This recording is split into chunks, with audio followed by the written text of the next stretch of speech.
Hey guys, about to start. Give me a moment. I'm just setting things up before we start our gameplay for Path of Exile 2. Hold your horses, everyone. Thank you for joining the stream, of course. Appreciate.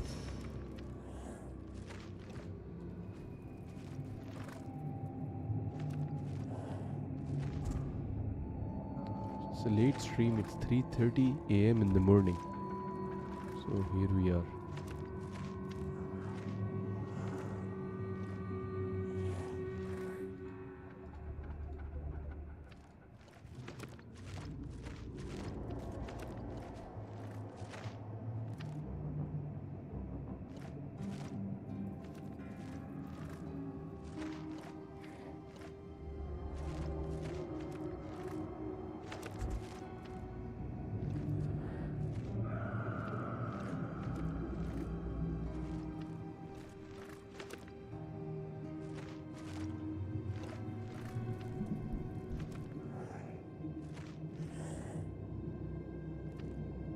Ladies and gentlemen, we are live and we are about to begin our stream for Path of Exile 2, guys. Here we are. I was just setting up things before we started and now everything is set in motion. The reason I started a bit late today is I was actually building myself up, doing some trading here and there to become as powerful as I can before we start the stream, and here we are. Let's have some fun, guys. I'm in Act 3, Cruel Difficulty. We are about to enter towards the end of Act 3. It's probably still a couple of hours away. I don't know if we'll be able to do it on this stream, but I'm gonna try my best, of course. So hopefully we can, you know.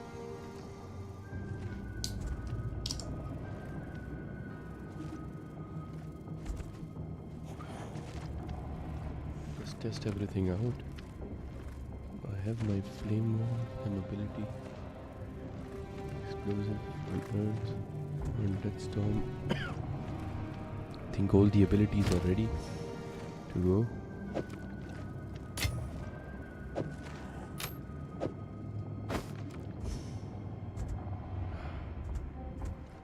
Upgraded some items. I have this really nice helm, 13 maximum energy shield, 200 maximum mana, rarity of items found, +2 level 2 on minion skills. It's very good.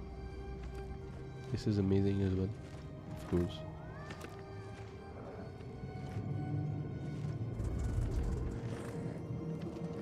We have some good stuff.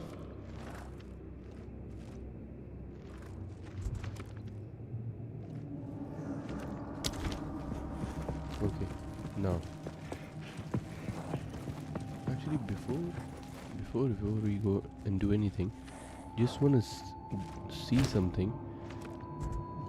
Oak Scorn, Sigil, Crush Shield. Let me just check something, guys, before we continue.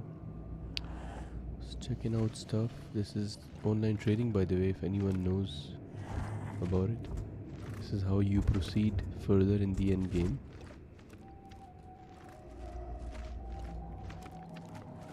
Oh, this is the shield that I have on me.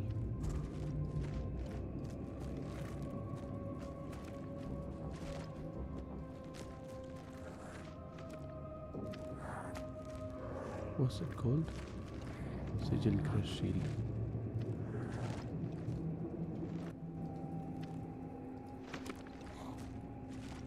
No, it's not a fucking glove, man. It's a shield. And it is a unique. Yeah, there you have it.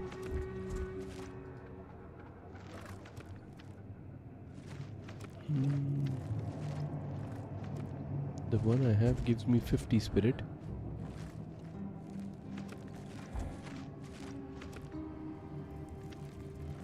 This one gives me 61 spirit.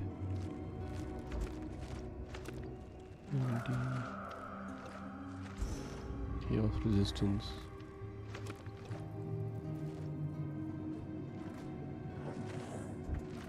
Interesting.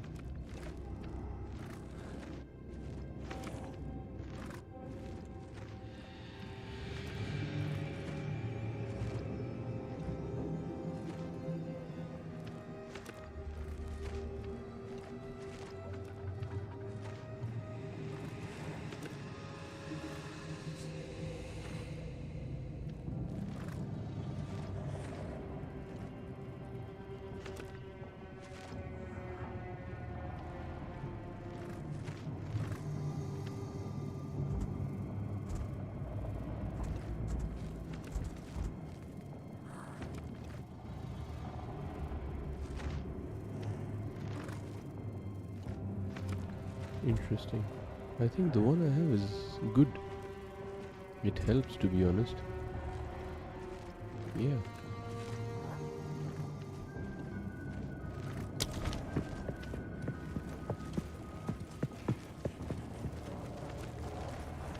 We have our full army actually. I think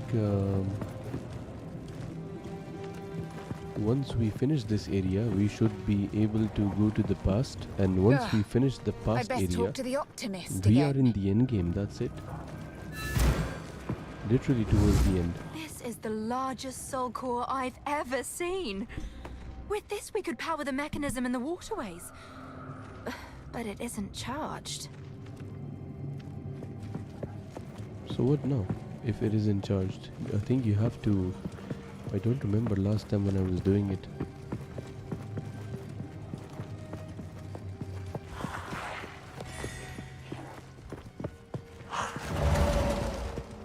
What the fuck is going on?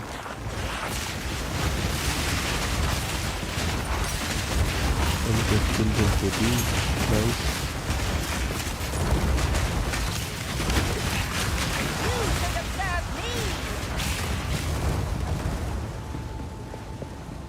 This build is melting right now, guys, as you can see. I have 17 minions with me. They are destroying everyone. You literally feel unstoppable.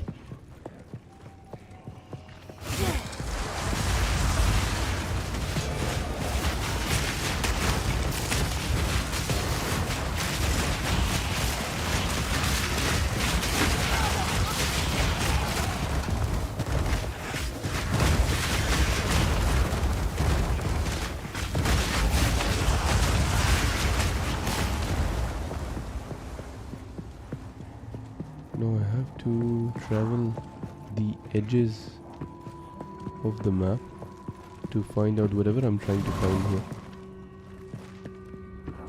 I think we have the Viper boss fight coming soon as well. Cruel difficulty.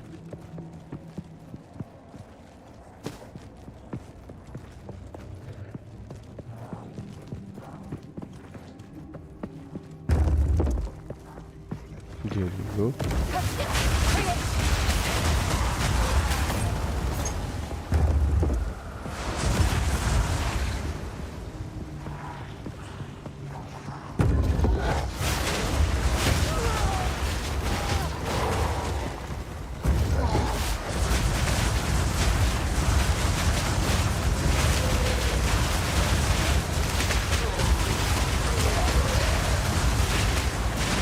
Okay, let's check.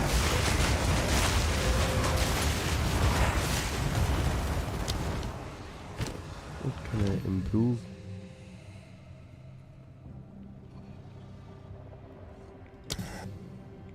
I do have 2 clerics. They can actually help.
I don't know if I should head back or I should keep moving forward. Because actually, to be honest, I'm supposed to go a bit back, you know.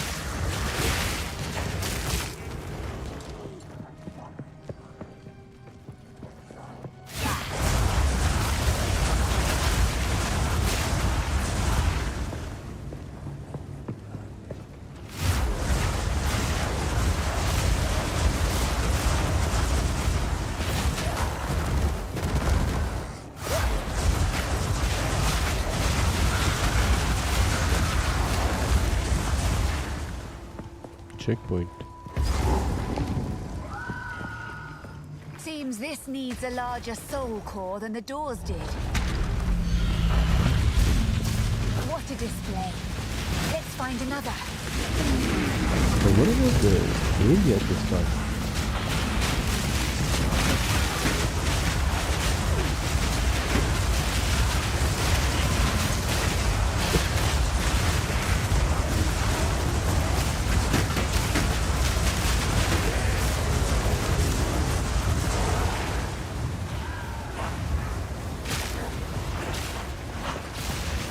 Yeah, this is my fucking army. Unbelievable, right? 17 minions at my command.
Let me grab that scroll of wisdom, it always comes in handy.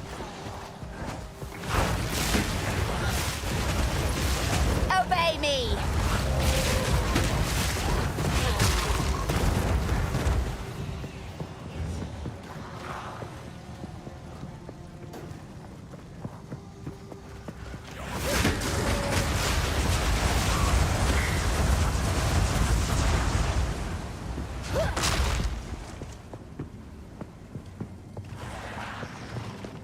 I do know a way out.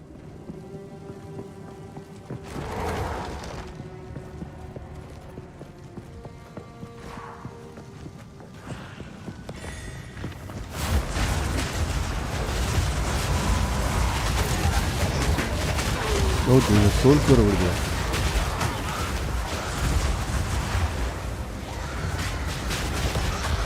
I suppose this will fit the generator.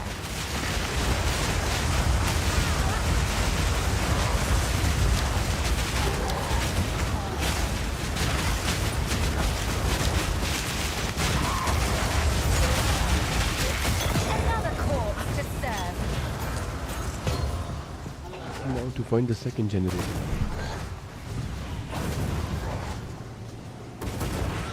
Damn cheers.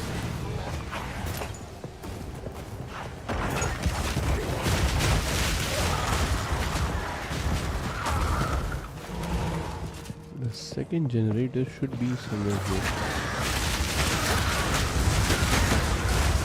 Oh shit, shit, shit, shit. Gotta be super careful.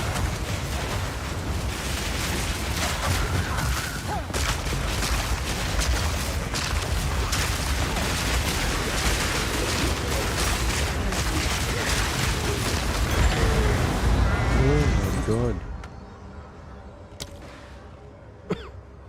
Got fucking overwhelmed.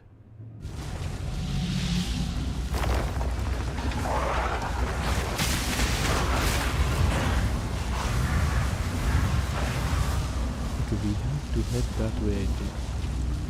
Because if this code is here, that one should be there. Yeah.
generator. Interesting. That could be the third one, right? How many do I have now?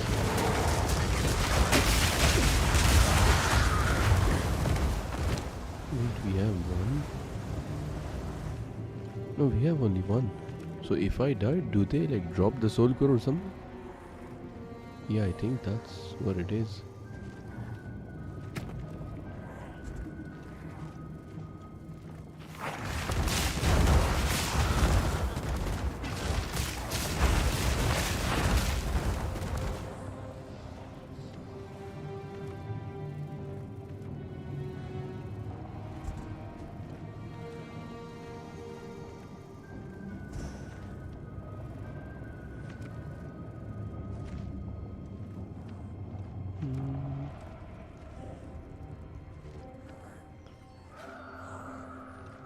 Oh, my raging spirits is not working because I don't have enough strength. Shit.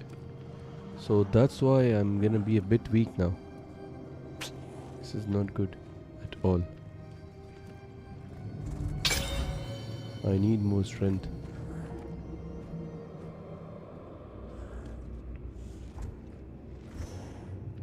Crap. We'll have to invest some points into strength. Since I'm doing a plain wall, there are no raging spirits. Those are like my other lanes.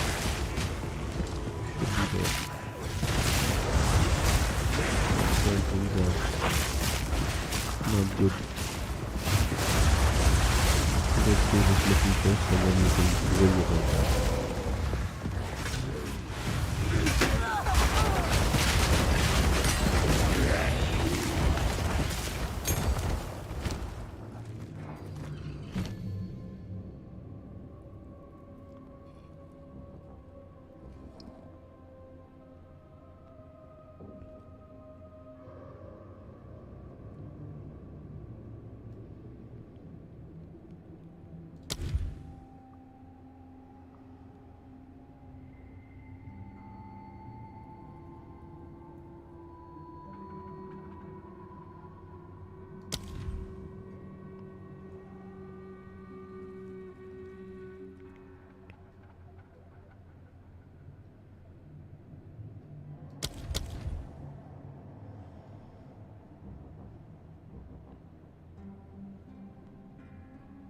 I think everything is maxed. Yeah.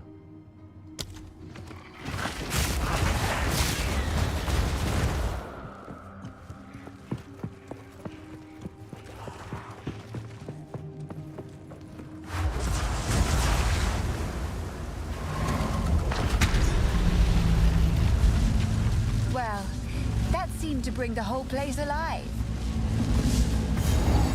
That's so good. Which one is that?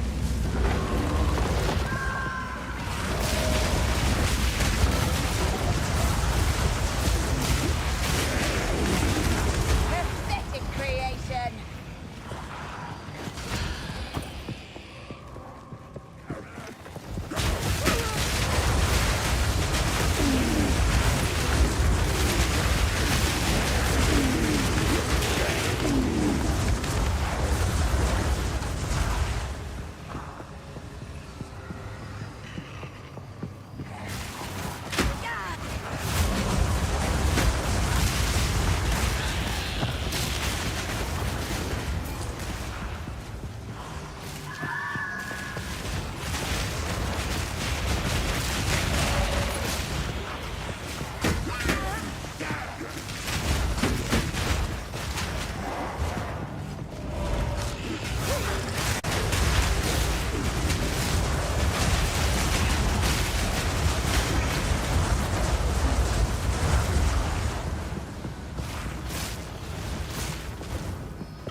think this is the way we need to go. Maybe there is another soul core or something.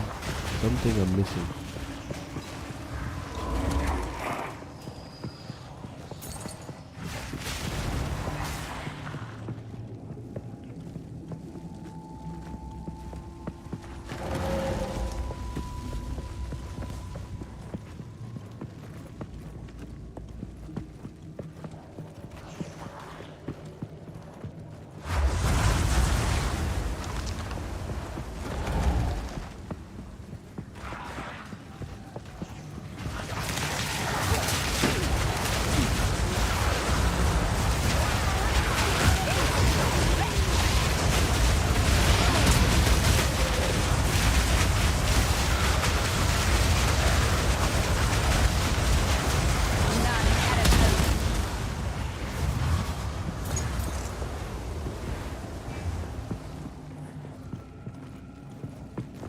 Yeah, I think this is the right path.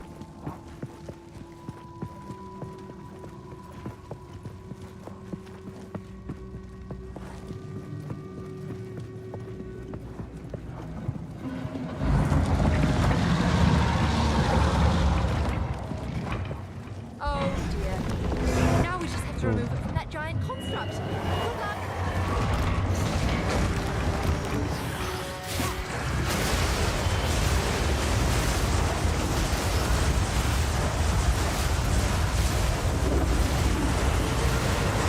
I have lost some of my abilities by the way, guys.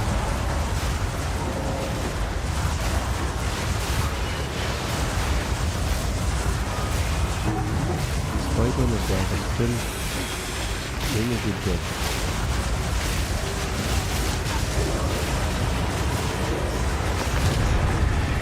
Without half of my abilities, still doing a good Ingenious job. construction, but too weak.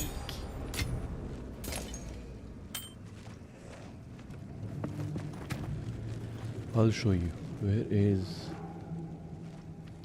pain offering? Can't use it. SRS can't use it. See? I told you. Return to infested barrens and activate the stone altar. Wait, what?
How can I be of it?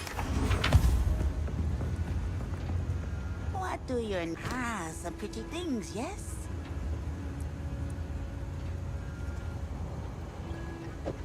It's a deal.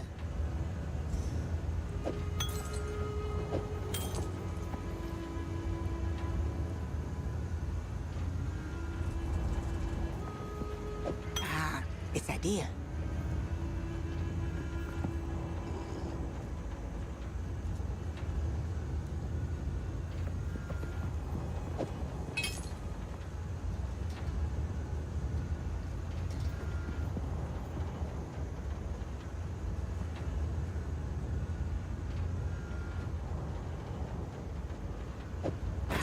It's a deal.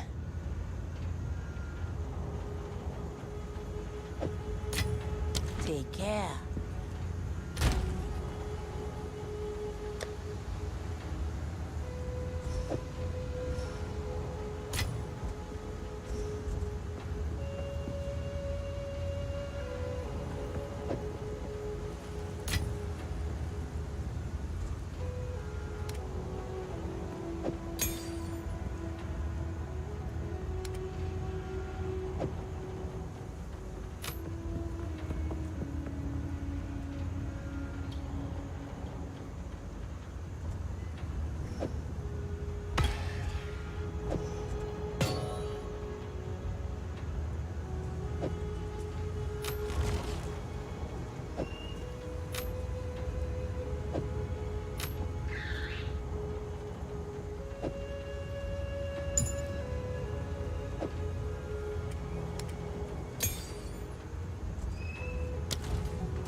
Thank you for the likes.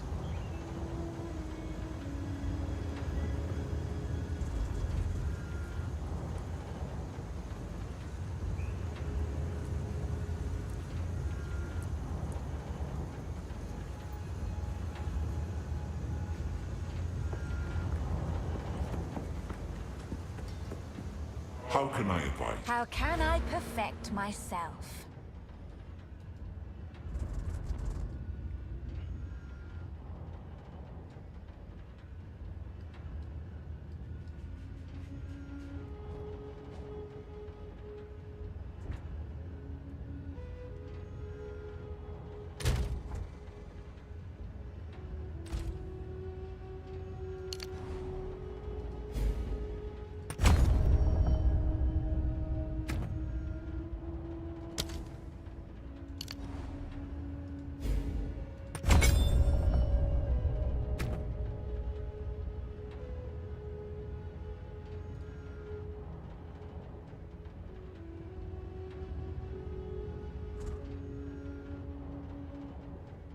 Oh shit, not enough spirit. Crap.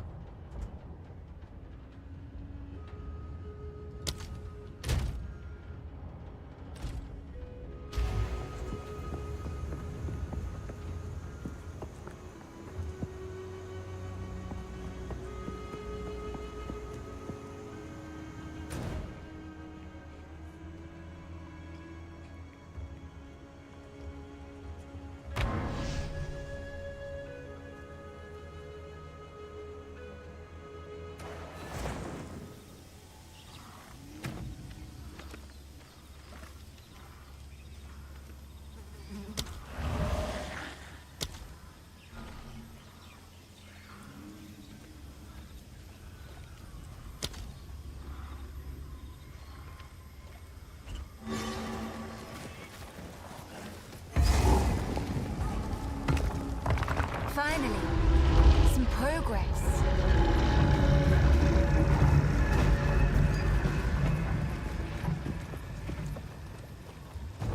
Interesting.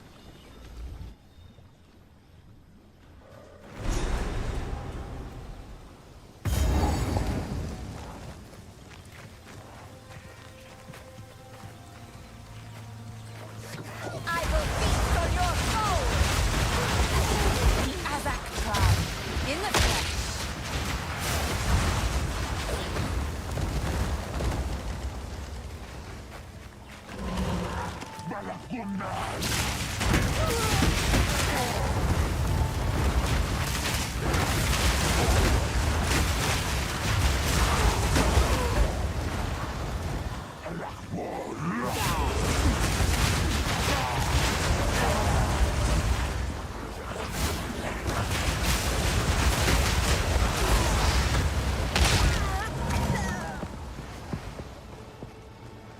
This better still work.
The beautiful murder!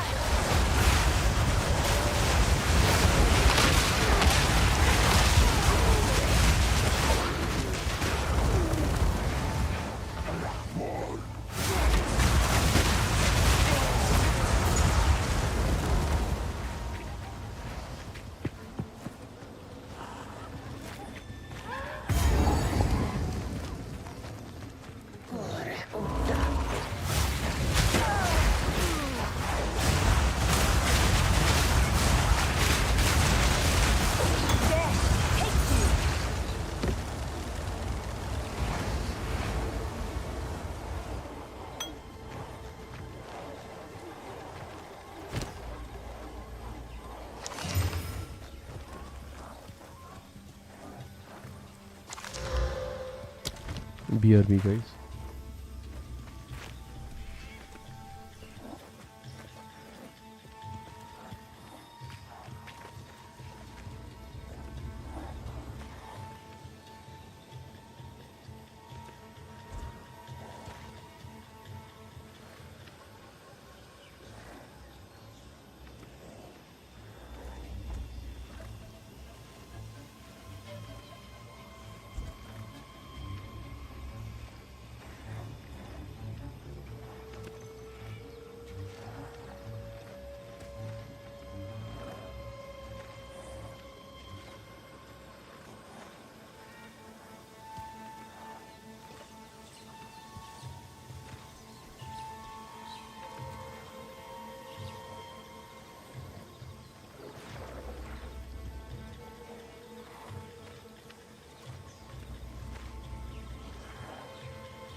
Hey guys, I'm back.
Confusing, right?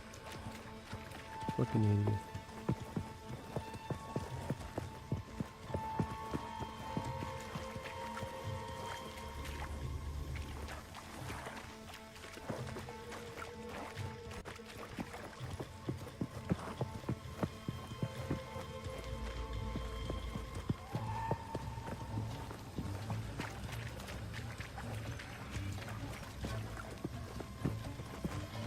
Shit.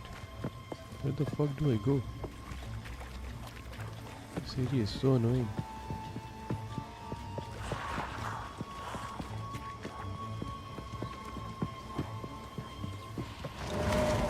Don't like it one bit.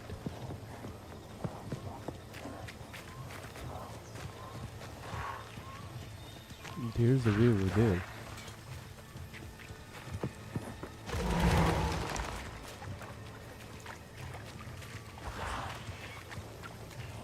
Should allow us to go in a totally different location, but something is happening.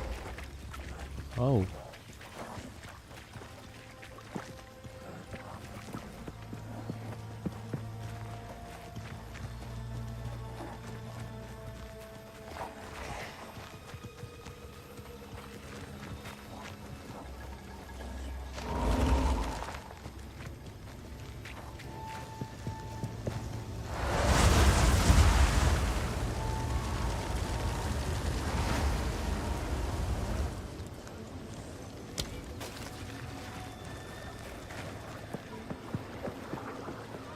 I will feast on your soul.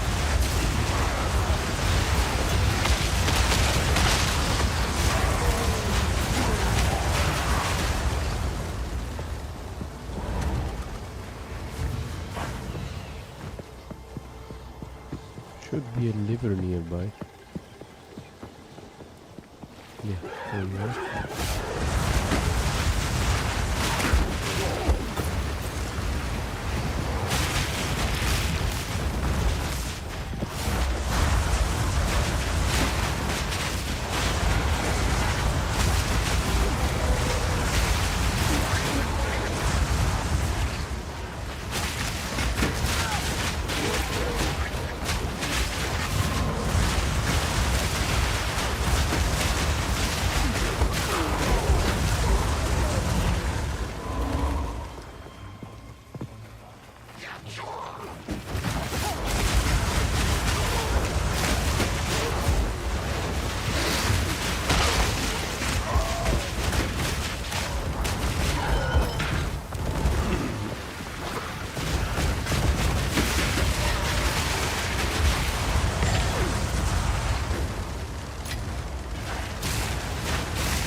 Is that the end?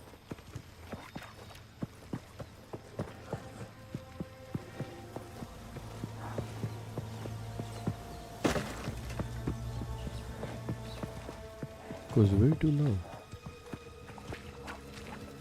I mean, you should open up, right? Should be a way. I don't like this map. Even with the middle mechanic and then going down. Just wanna rush through this and finish it up as soon as I can. Don't like this ending. I think it's coming. Hopefully.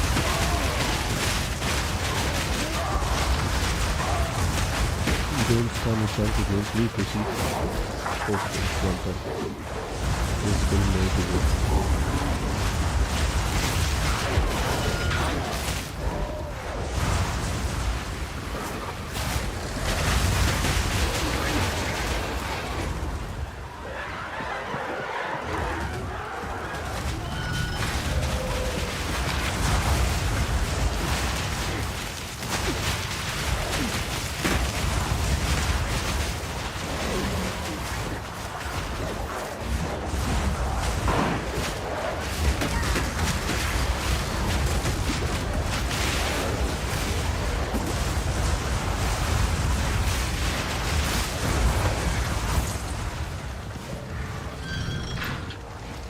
How much fucking longer?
this godforsaken place.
Yes.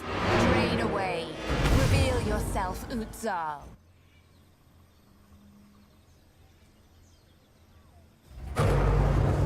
People on YouTube, I hope you're enjoying the stream. This is cruel difficulty. We are going towards the end game. What have you learned?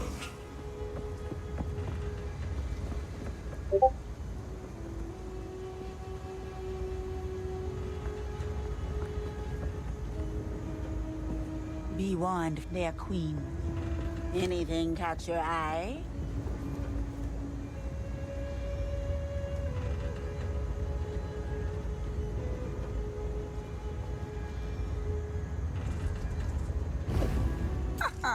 I like it. Don't drink the water.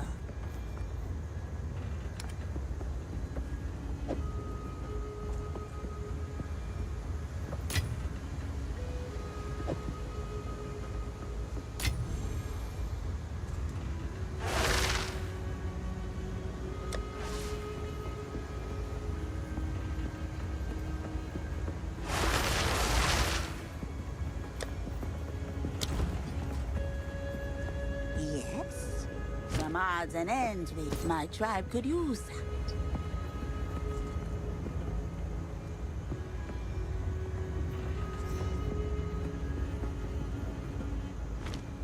Don't drink the water.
What's up, man? Hey, my bro, what's up? Give me 1 second. I have to turn Just, this game down. Shooting things in the face. streaming and playing Path of Exile. Feast on Oh, okay. flesh. I still have to get the firewall shit with Blake. Blake runs a really tight firewall. I just got Destiny 2 and Guild Wars 2 through. We gotta do like games, I think, one by one. Oh, nice, man. What are you playing Yeah, I was these in the mood to. Right now, I'm playing Destiny 2, but it was just because I was in the mood to play something. Ah, that's Jigsaw's favorite game, by the way. Destiny 2, I mean. He loves that game. Yeah, shooting things is fun. Yeah, man. It's it's a really fun game. It's satisfying, to be honest. Just Yeah, to catharsis. Yeah. The drowned city. How are you holding up, my man? I'm good. I'm good. I'm glad, man. Just whenever you get a chance, do talk. I know you will, obviously. Who am I to tell you? But I'm just saying, do talk to Mom and all. Beyond this, however, I recommend. What'd you say, sorry? What I'm saying is, of course, whenever you get a chance, I hope you can talk to Mom and Bro. Oh, yeah, of course. Yeah, I'll be calling them soon. Yeah, man. I hopefully, they're doing good and everything is fine. Inshallah. I was literally the only obstacle to them going where they needed to go. And you literally solved that out. Yeah, with me out of the equation, there is no more blaming me. Ah, man. Man, hopefully now, you're nearby the city, right? If I'm correct. I'm in the city, downtown. You're in the city, okay. Wretched and drowned. The photo you sent me, I'm the sure lake I'd prefer area. you this way. That's near the city as well? Yeah, like the city is on the lake. Oh my god, okay. Interesting, man. Yeah, I'm like, I could think, walk maybe 5 or 6 blocks and I'm there myself. Nice. So Yeah, what most people would consider a walk to the park is a walk over to the lake. It's pretty nice up here. It's just cold right now. Yeah, man. It's the winter season and I can't even imagine how cold it is over there.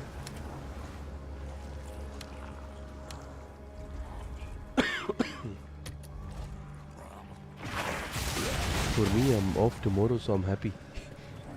Gonna be, playing some Path of Exile and some other games as well. Like Marvel. Oh yeah, so I had to spend some money to get set up here, right? So you have to have proof of address. Okay. To get a change of address. So to get a change of address form, you need an ID. But to get an ID, you have to have proof of address. But to get proof of address, you have to be staying somewhere and get something shipped there. Oh, okay. Right. So I just ordered, some $8 thing off of Amazon that would show up in an envelope that I could take with me to get my ID. So I'll get my ID changed for up here, and then I'll get everything else changed over for up here, and then I can start looking for work. So it's like you're starting over now, right? Yeah, literally, yes, that's exactly what it is. I've had pretty good luck starting over, though, in my life. I've started over like a whole bunch of times, so I'm pretty good at it. I'm glad you are, my brother. Hopefully this is the one that, you can cherish. Well, it better be, because I'm like close enough in age to fucking, most people would consider it's time for you to have had a few responsible things already done at my age. Have you? But I was born in a zip code that determined I would not do well. See, because here in the United States of America, your zip code where you were born determines how much money and how much worth you will have. Zip code, postal code. I don't know what you all call it. I don't know. Postal code. I know what, bro. Have you ever heard of Gary Vee? Heard of who? Gary Vee. He's like a Gary Vaynerchuk. Yeah, exactly. Yeah. He's a good guy, right? He's a decent guy. So I mean, I kind of listen to him sometimes, time to time, and people from all ages, like 13 years old to 60 years old, and they come to him and they're like, what do we do? I think we're done in life. I think it's our age. I think it's our time. And time and time again, when you listen to him, he's always talking about positive shit. So he always tells people, no, if you're 50, it's still not too late. If you're 60, it's not too late. If you're 20, you should start now. Blah blah blah. He's always saying positive stuff. I mean, that guy has good success in life. I mean, when people like Dwayne the Rock Johnson and some big celebs like go to him and for advice and all that shit, you can know that the man speaks well. So I kind of Yeah, I mean, it's not that I'm discounting a guy like Gary Vaynerchuk and that he gives good advice to people. It's just, it's kind of rough to take advice from people that are like, just be positive whenever they're sitting on the right side of the tracks, making the right amount of money, living a very comfortable life while they're telling me all that. Yeah, I really. I'm like, hey, be hungry for a few months and then maybe try to give me some advice on being hungry. But you're sitting there in a palace telling me about being hungry. Yeah, that sucks. You know what I mean? I hate that. I really hate that. But what I meant is, age is just a number, and. Oh yeah. No, you're right about positivity. Yeah. But I mean, man, it doesn't matter. I guess what I'm saying is, Gary, he gives good advice and all that stuff, right? But like, I would more listen to the advice of anyone rather than some guy who gives advice. I mean, like, yeah. if the thing you do for a living is give advice, I don't want your advice. You know what I'm saying? But if the thing you do for a living is struggle, I struggle. I want your advice. I want the advice of a struggler, from a struggler to a struggler. I agree. But I don't want, the advice. If what I want to do in life is give advice, then I'll go look for Gary. And that's not to say that Gary is like, I'm not discounting him, but I am definitely making fun of him. Like, your advice is more important to me than his, because you understand struggle. You have struggled. So you are infinitely more valuable than Gary. And it's like, am I saying you should go write a book on struggle? No, what I'm saying is, when you got a homie who's struggling, forget about Gary for a second. Just be yourself. Because that's way more valuable. Fair enough. I agree. I mean, obviously, people on the same level or struggling, dealing with the same issues, maybe only they are the only ones who can give advice and say, like, I did this to overcome this. This is what I did when I was in this situation. Or that's how I handled it. Yeah, because there is something you already said when you brought up Gary, because you heard me kind of being a little bit negative, and you were like, you should be more positive. That's not what I meant. It's just the age factor, actually. What I meant is, when you brought up the fact that, time is coming and you started over so many times and, you were like, so I was like, no fucking way, man. Like, you might be 45, 46, whatever the fuck, but, you're still young. You can still, there's so much to do, man. Like, I mean, Colonel freaking Sanders, KFC guy, 50, 59 years old, or 60 years old when he started KFC. That was his legacy, and look at him now. He lives forever, right? So, he's been immortalized, bro. Every KFC place we go, we see his poster. I'm just saying, inshallah, I pray to Allah, I pray to God, I pray that you succeed and, you get to the top. And actually, more than success, that you're happy, man. Happiness, of course, is the main thing. As long as you're happy, your family is happy, that's success, man. It doesn't matter how much you're earning.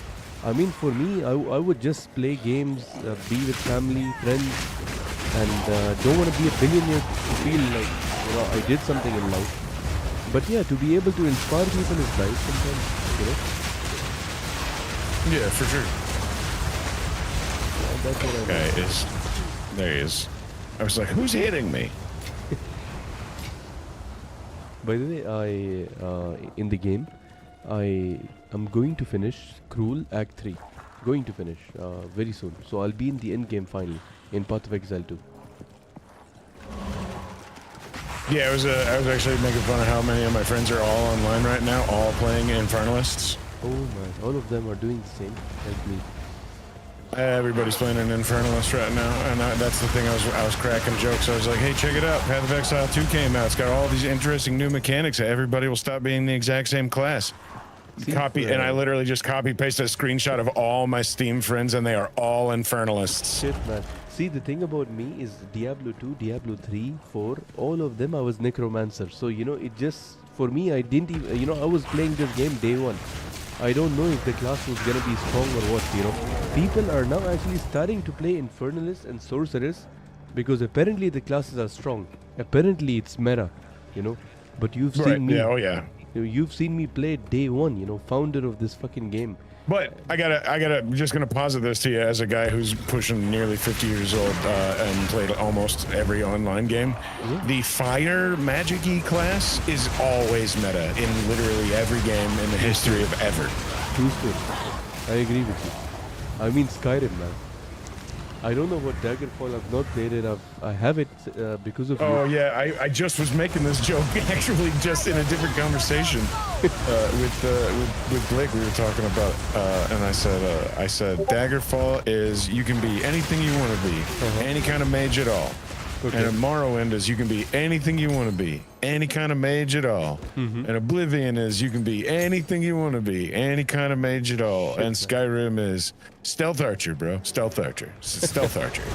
You can be a stealth archer. You could be a mage with stealth archer. You could also be a stealth archer with two-hander. You could be all kinds of stealth archer. Any stealth archer you want to be.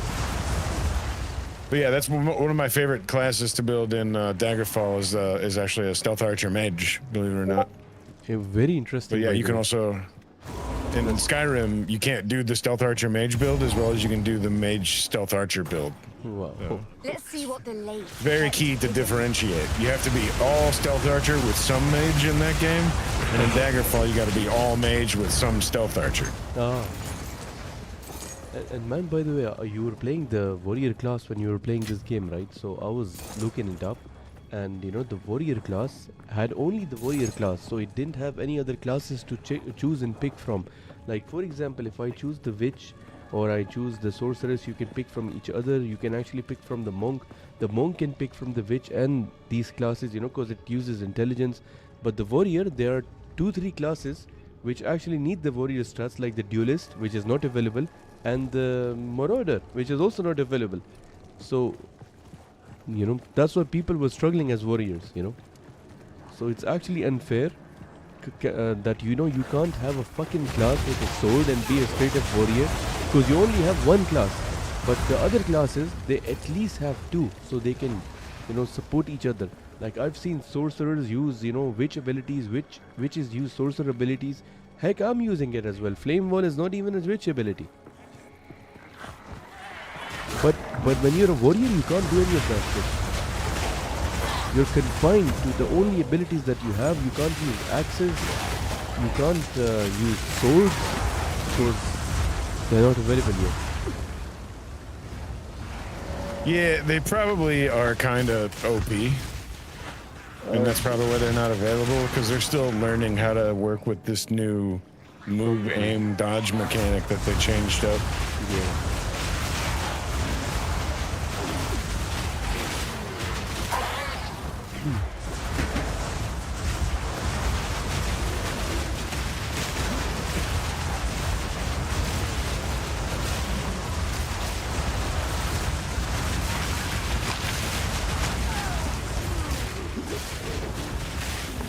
By the way, one of your favorite games is coming. Kingdom Come Deliverance Part 2. Oh yeah, I already saw the requirements for it. I won't be playing that one at all. Oh shit, is it heavy requirements or something? Oh, it's too steep, bro. Can't afford the computer.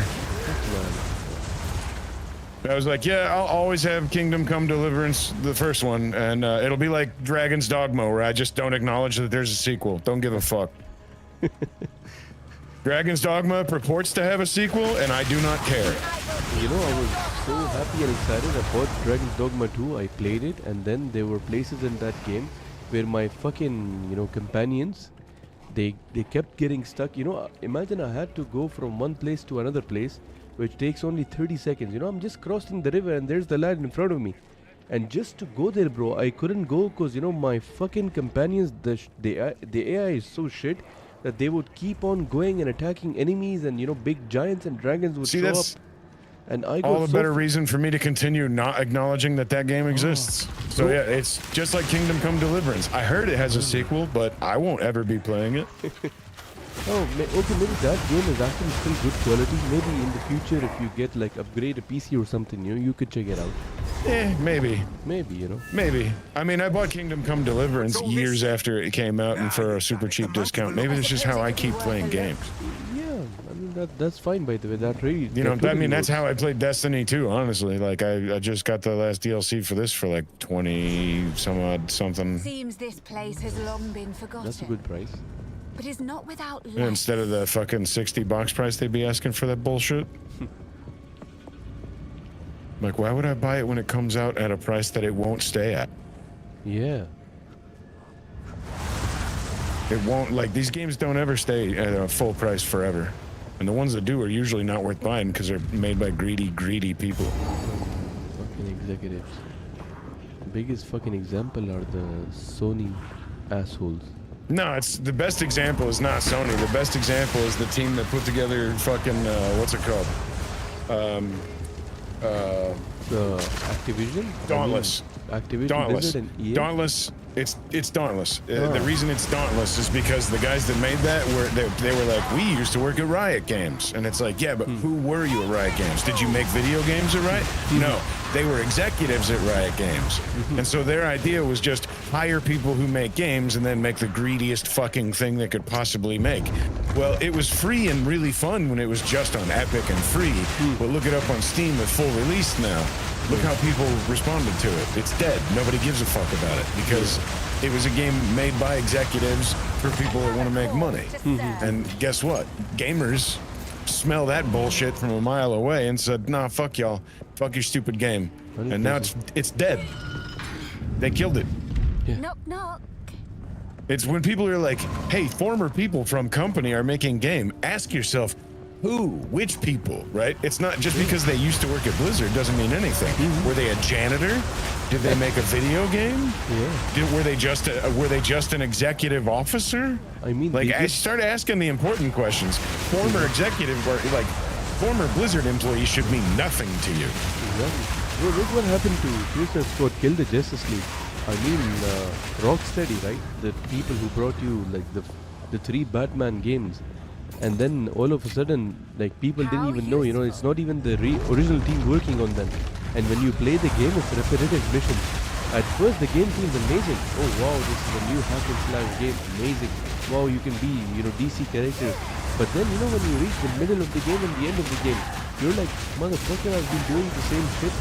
And then, you know, very bad story decisions. Fuck you, Rocksteady. They completely got fucked by that game.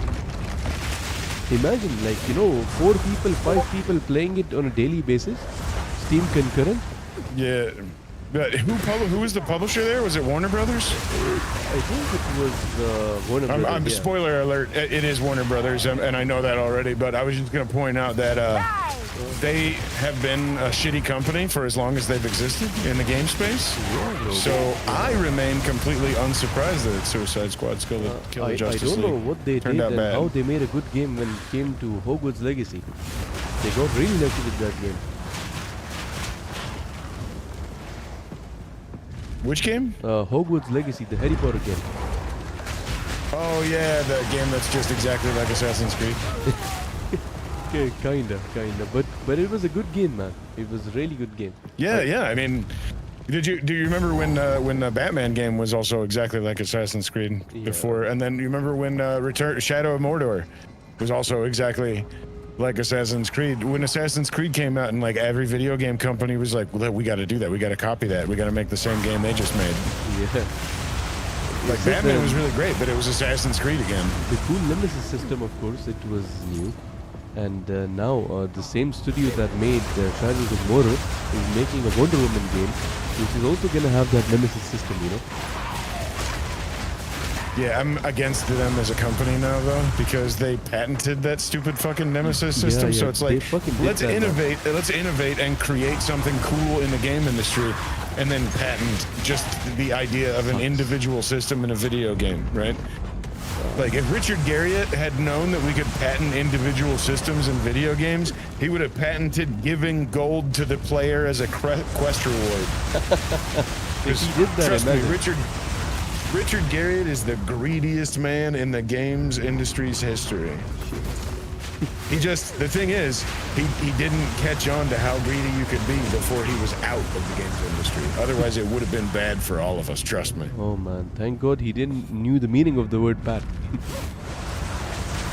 Yeah, he was like 17 when he published his first video game, so we got lucky. Yeah. There's still some big video games coming out next year. I mean, the fucking year starts with, Assassin's Creed, which I don't know if people will play or not because of all the woke shit. And then Kingdom Come Deliverance. Actually, one game I'm excited for is Monster Hunter. I don't know if you've ever played that game, but it's a very good game. It's Capcom is publishing it though, so it's gonna be fucking greedy as fuck with the DLC, bro. Like, look at what they did with Monster Hunter already. I'm not playing another Monster Hunter. I'm not falling for that scam again. They kinda did it with Dragon's Dogma, but I trust them because of Resident Evil, I don't. I don't because of Resident Evil, Like, bro, they've like done a very good they job. they did, right? Listen to yourself. They did a very good job. They aren't doing a very good job anymore though. Look at the last time they did a good job. See, the recent game, Resident Evil 4, one of the best games I've ever played in my life. A remake. The remake, yeah. And okay, let's talk about exactly. the So let's talk about a game they made that is new, that they didn't ruin with a fuckload of DLC and greed. Find one. Let me know when you find one. I'll be here waiting. I mean, Resident Evil Village, it had a DLC. It was nice, even Resident Did it Evil have a bunch 7. of pre-order bullshit? No pre-order bullshit. The pre-order Hold on, bullshit I'm was gonna in look it up. Dragon's Dogma, to be honest. Nah, it wasn't just Dragon's Dogma. It was every fucking Monster Hunter too. Yeah, every fucking Monster Hunter. You're right Every about single Monster Hunter. Yeah. They do that with Monster Hunter, like extra cosmetics and extra shit, blah blah blah, all that stuff, It's like it's a style. Yeah, they now. did it with Resident Evil: The Village too. That game's also fucking stuffed to the gills with bullshit. But I respect I'm looking at From it. Software, by the way, in this scenario. I mean, they're bringing an Elden Ring game. It's called Night Rain. You know about it, right? The multiplayer game. They could have done a live service Battle Pass, but they didn't do that. And the price is $40. Very reasonable. Another I'm really game I'm happy actually playing excited old to games. play with you is gonna be Light No Fire. I am very excited for that. Same. But that's because Hello Games can be trusted. Yeah, exactly. They already fucked up, then they admitted that fuck up, they own that fuck up, and I trust them. I knew about that story from you, by the way. The biggest comeback in history. I mean, Cyberpunk did that as well, but they're the first ones to do it. No, Cyberpunk did it because their government told them they had to. You got to remember that, like, there's a lot of story that you didn't read because they just want you to think it's some fucking feel-good story. Cyberpunk did not do that. Don't fall for that bullshit. See, the Polish government invested in CD Projekt Red, right? Because CD Projekt Red also owns GOG, and the Polish government, seeing the receipt of Cyberpunk, they were like, "You're gonna fix this, or we're gonna fine your ass into the ground." So yeah, Cyberpunk got fixed because if they didn't, they would have been fucked into history backwards. Fair enough. Like Cyberpunk doesn't get the credit that No Man's Sky gets because No Man's Sky was fixed out of love. Yeah, Cyberpunk was fixed out of a legal obligation under threat. Fair enough. Fair enough. So yeah, man, when are they gonna fucking release the game? Light No Fire. I'm waiting, man. I'd say let them keep it. Let 'em cook. Let them keep it. Let them cook. Exactly. Let them keep that bun in the oven until it's done cooking. Because they put the other one out too early, and look what happened to us. Yeah, man. True story. I mean, the CEO, man, he says if the map is gonna be the size of a fucking planet. He's like, it's the biggest map in history. He's funny. 1-to-1 scale of Earth is what he's saying. Yeah. He's very bold, It's doable. If it's all proc gen, it's doable. Yeah. I mean, they're doing it with the Wayward Realms, man. 200,000? Fucking unheard of. No, it's closer to 500,000 because Daggerfall's already 300,000. Holy fuck, man. I did not know that. What the fuck? Yeah, the bro? thing about Daggerfall, here's the thing that Daggerfall, a bunch of things Daggerfall did that were ahead of their time. You hear people talking about Stalker 2. Stalker 2 has this A-Live system where the game will keep playing while it's on your computer. Well, guess what? Daggerfall had that in 1996, where there's different factions interacting with each other while you're not playing the game. That was happening in 1996. You can climb walls. You can create your own spells. You have the artificial A-Live system happening when you're not playing. Wow. You have with Daggerfall, you have a main quest that is like hand carved, hand created. The dungeons are all they're already there. They're made. But then the game around the main quest is proc gen. So think Diablo 2 or Path of Exile is like 99% of the game, and then that 1% that's just the main story is more like Morrowind or Oblivion, where there's nothing randomly generated at all. So you have 300,000 square kilometers, which is 500,000 is like the roughly the size of the UK, which is what Wayward Realms is going to be. But of that, in Wayward Realms, that 500,000, only 200,000 is going to be land. The rest of it's going to be ocean. Down there. And in Daggerfall, there is a fuckload of water, but the whole map covers about 300,000 square kilometers, and most of the water is just a surface tile thing. But you can own a boat, and with the right mod, you can decorate that boat and live on it like a house too. Wow. You are burning hot.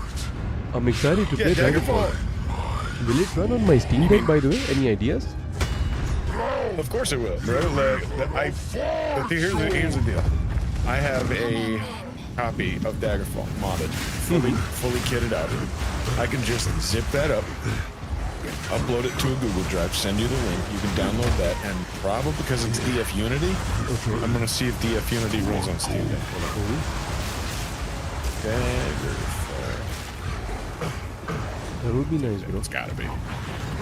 It's gotta be. Bro, by the way, when are you gonna be in the mood to play this game? PoE 2. Probably the next time me and Blake sit down and add more things to the firewall. It's all fun. He's got like a server rack, but he runs his own firewall through like pfSense, through a Debian install. It's all like Linux backend. Internet comes in through that, and individual things need to be added to the firewall one at a time. So we're handling my computer and all of its permissions, I guess, one thing at a time. And I felt like playing Destiny 2 tonight, so I was like, Even there are times, man, I just don't feel like playing the same game again and again, so I play different games. I want to play this Marvel Rivals really badly because I'm a huge fan of Marvel, and I'm just waiting to finish some you're a games. fan of Marvel? That's crazy. You're crazy. I've never heard you talk about Marvel ever. I live and breathe Marvel. It's my life. Yeah. Marvel, wrestling, DC, video games, Yeah. these things I live for, seriously. Yeah, see, like I'm with you on almost all those things, but it's like I'm like old good Marvel, old good video games. You know what I mean? Like when you're talking about stuff, I'm like, man, I'm really glad that you like all that stuff, but I hate all the new versions of the stuff, and I think the older shit's better. I've reached douchebag hipster state. Fair enough, but Marvel until Avengers Endgame was peak, man. 30 billion at the box office, like Kevin Feige. I mean, man, greatest of all time. Yeah. Like Right, Daggerfall was peak Elder Scrolls, bro. Like 300,000 square kilometers, randomly generated quests, dungeons you could get lost in for days with the artificial life system running in the background at all times. Seriously, I didn't know Like about I could keep going. You know what I mean? With older games, I could keep going and just be like, bro, Sacred 2 was peak Sacred with a world map that's so massive that even Diablo 4 doesn't even come close. Like if you want to play a top-down action RPG, Sacred 2 is definitely the answer to all your problems. Borderlands 2 is so good that it's a shame they never made another Borderlands, and don't get me started on Dragon's Dogma. Dragon's Dogma and Dragon's Dogma Dark Arisen are so good that full stop, that's it. There are no other Dragon's Dogma games. They didn't need to make a sequel, and that's why I don't count or rate or even think about that sequel. I didn't even watch a trailer. I had people coming to me going, you talk about Dragon's Dogma so much, you know you're gonna, and I'm like, no, I'm not, because this isn't like, there's Capcom and then there's whatever this is. This isn't the Capcom I remember. So when you come to me with Capcom's remaking Resident Evil 4, I'm like, don't care, because there's the Capcom I loved and then there's whatever this is. This isn't Capcom anymore. Because when I look at Monster Hunter, I love Monster Hunter, by the way. I played Monster Hunter on the PlayStation. I played it on the PSP. I played so much Monster Hunter. You do not even begin to understand how much I love Monster Hunter. And then you go look at Monster Hunter. What's the one that I got for like fucking? I had to advertise it. Which one? To get it for free on Steam. I'm looking right now. Monster Hunter Rise.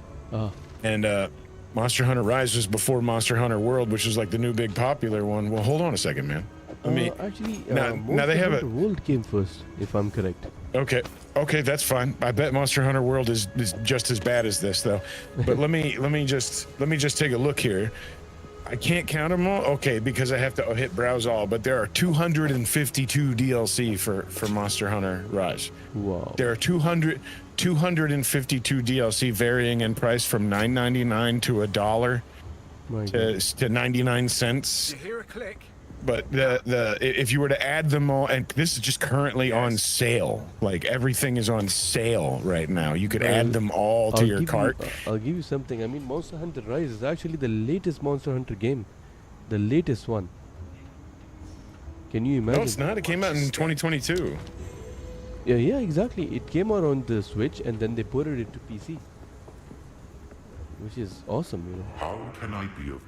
Yeah, I have it, right? Like I got it for free for advertising for some fucking company on stream, right? And I again, I love Monster Hunter, but I wouldn't buy anything Capcom's making because, again, let me point out that Monster Hunter Rise has 252 DLC. I own precisely 0 of them and never will own even one. Some pretty things, Because yes? there are 252 of them. You are greedy fucks. I am no longer interested in you as a company. Yeah, man. That's disgusting to me. I know, bro. Like, and that's, look at Dragon's Dogma 2. We're gonna sell you stones, They fucked Dragon's individual stones. Dogma. Yeah, fuck Yeah, them for Dragon's that. Dogma is dead to me. But I have faith How in can I them help? when it comes to Resident Evil. That's the only faith I have in them.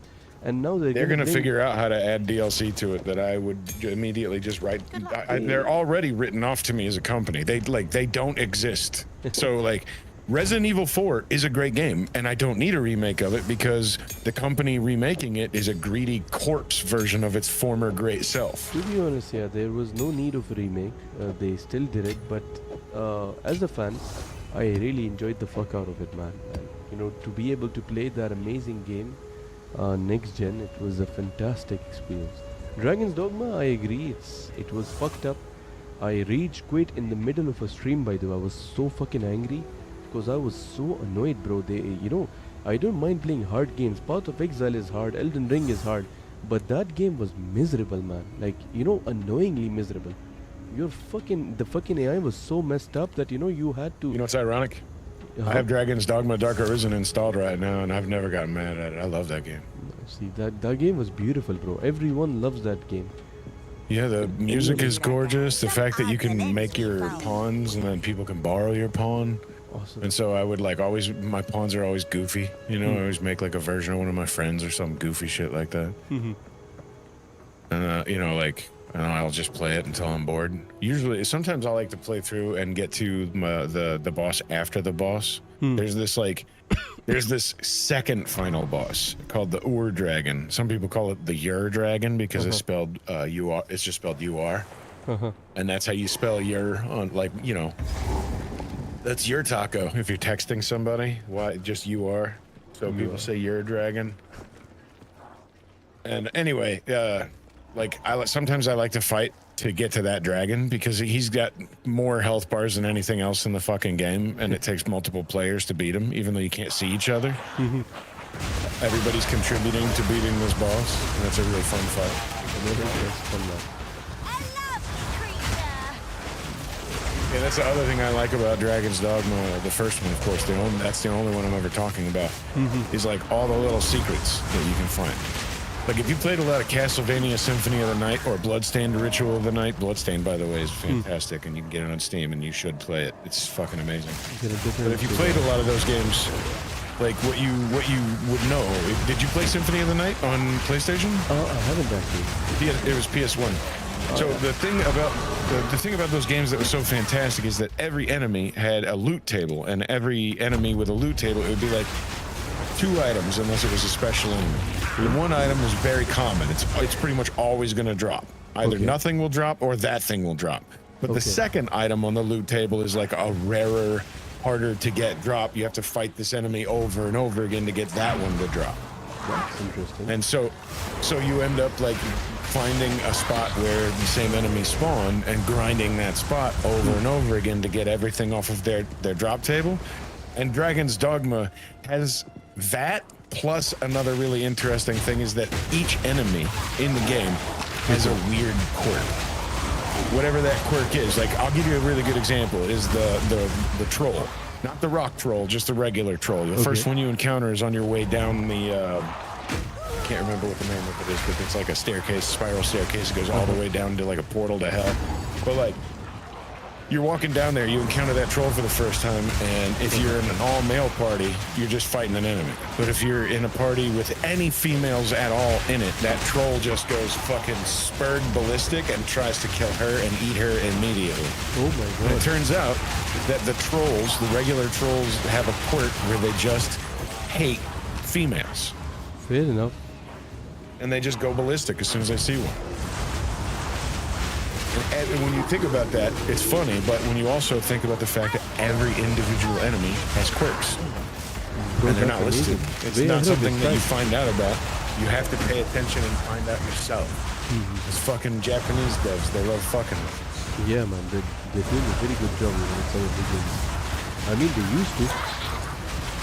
Exactly. Castlevania Symphony of the Night.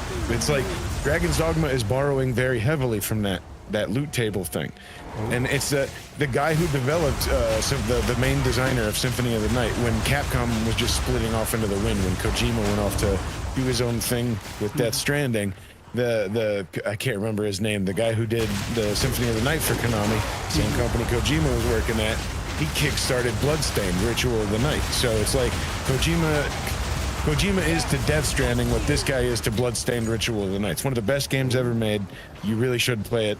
It's fucking amazing. 100%. Like, so please, whenever you get time, just DM me the name. I'll look it up on Steam or something. Bro, I already have, like, it's a game I have installed. I'm just gonna copy the fucking store page link. Sure, man. That would be nice. Like shelving stuff, if I see games are on sale, I buy them, shelve them, and whenever I feel like this one is currently on sale for 75% off over here in the States. Wow. I don't know just if it's a recently global bought a sale or wrestling not. game, AEW Fight Forever. Oh, I'm so sorry to hear that. It was so cheap, bro. Like, I think it was course $5 it or was. $10. Yeah, and they're never gonna make another video game again, I promise. Yeah, man, they are like suffering badly. Like really, I saw the Steam concurrent. It was like 3 players playing it only, and the highest peak was 8 players. Yeah, one of my favorite things to Google is wrestling ratings.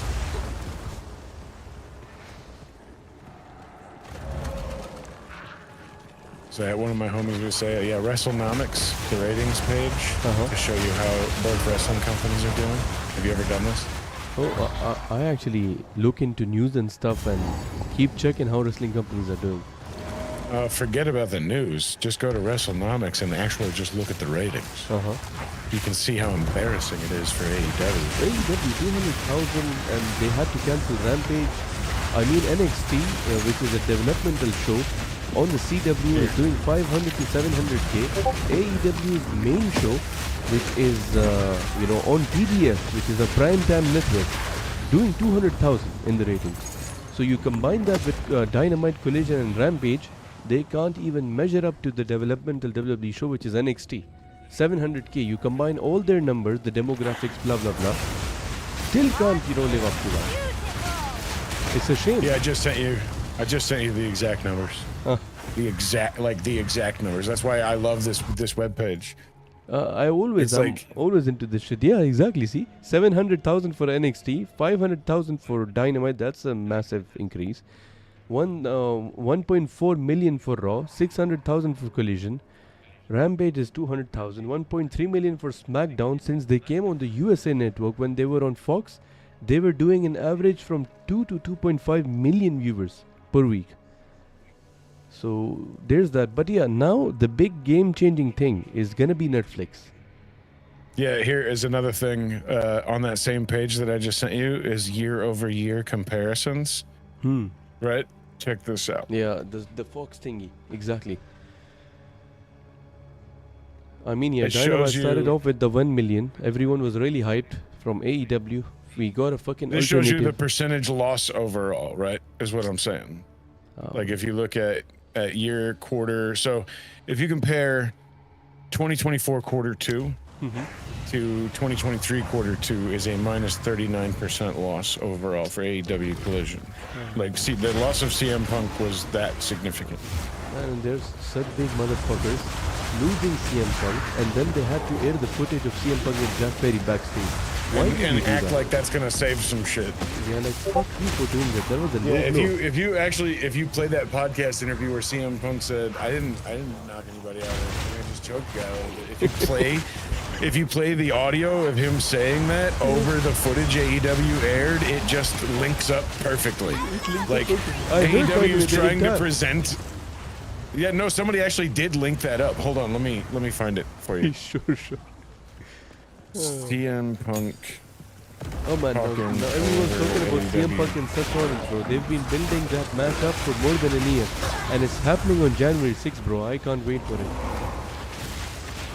Found it. I found it. It took me no seconds at all, bro. Easy peasy, bro. It's I'm actually gonna just a YouTube short. I've watched this so many times because he's on Ariel Hawani's show Yeah, doing exactly. an interview. I saw And he's the whole describing interview. it. And then AEW aired the footage, so somebody just made a short of him describing it over the footage, and you're like, he never lied. And then it cuts back. Somebody should cut to the footage of this clip, and then him going, "Tell me when I'm telling lies." That's what he says always. Tell me when I'm telling. But you should watch this. It's fucking mind blowing. 100% I will. 100%. I love CM Punk, man. I'm one of his biggest fans. I just love him. He's the best. The second city saying the best in the world, the straight edge superstar, #1 wallah. Of course, my favorite all-time wrestler is The Undertaker. That guy's the reason I started watching wrestling in the first place. Undertaker, Bret the Hitman Hart, Shawn Michaels, Hulk Hogan, all those guys. And then, of course, current superstars. I love Roman Reigns, Cody Rhodes, CM Punk, all of them. I don't know if there are any superstars that I hate. Actually, I respect all of them so much. What might I even find? watch AEW, bro, for the fucking wrestlers, because we have so much history with them, like Edge and Jericho, man, they're fucking up. I don't know, man. He's That's one of the, that's his doing, bro. He's got creative control. I know. By the way. It's time to start blaming Jericho for Jericho. I actually, you're right about that. He's the one who's putting young guys over, and imagine like a guy called Action Andretti. It's He the comes Jericho in- vortex. He says he's going to put him over, and then he tries to glom onto him, and he just drains all their star power out of him with And his by the way, fucking nothing lack ever of happens to charisma them. and Nothing weird ever. hair plugs.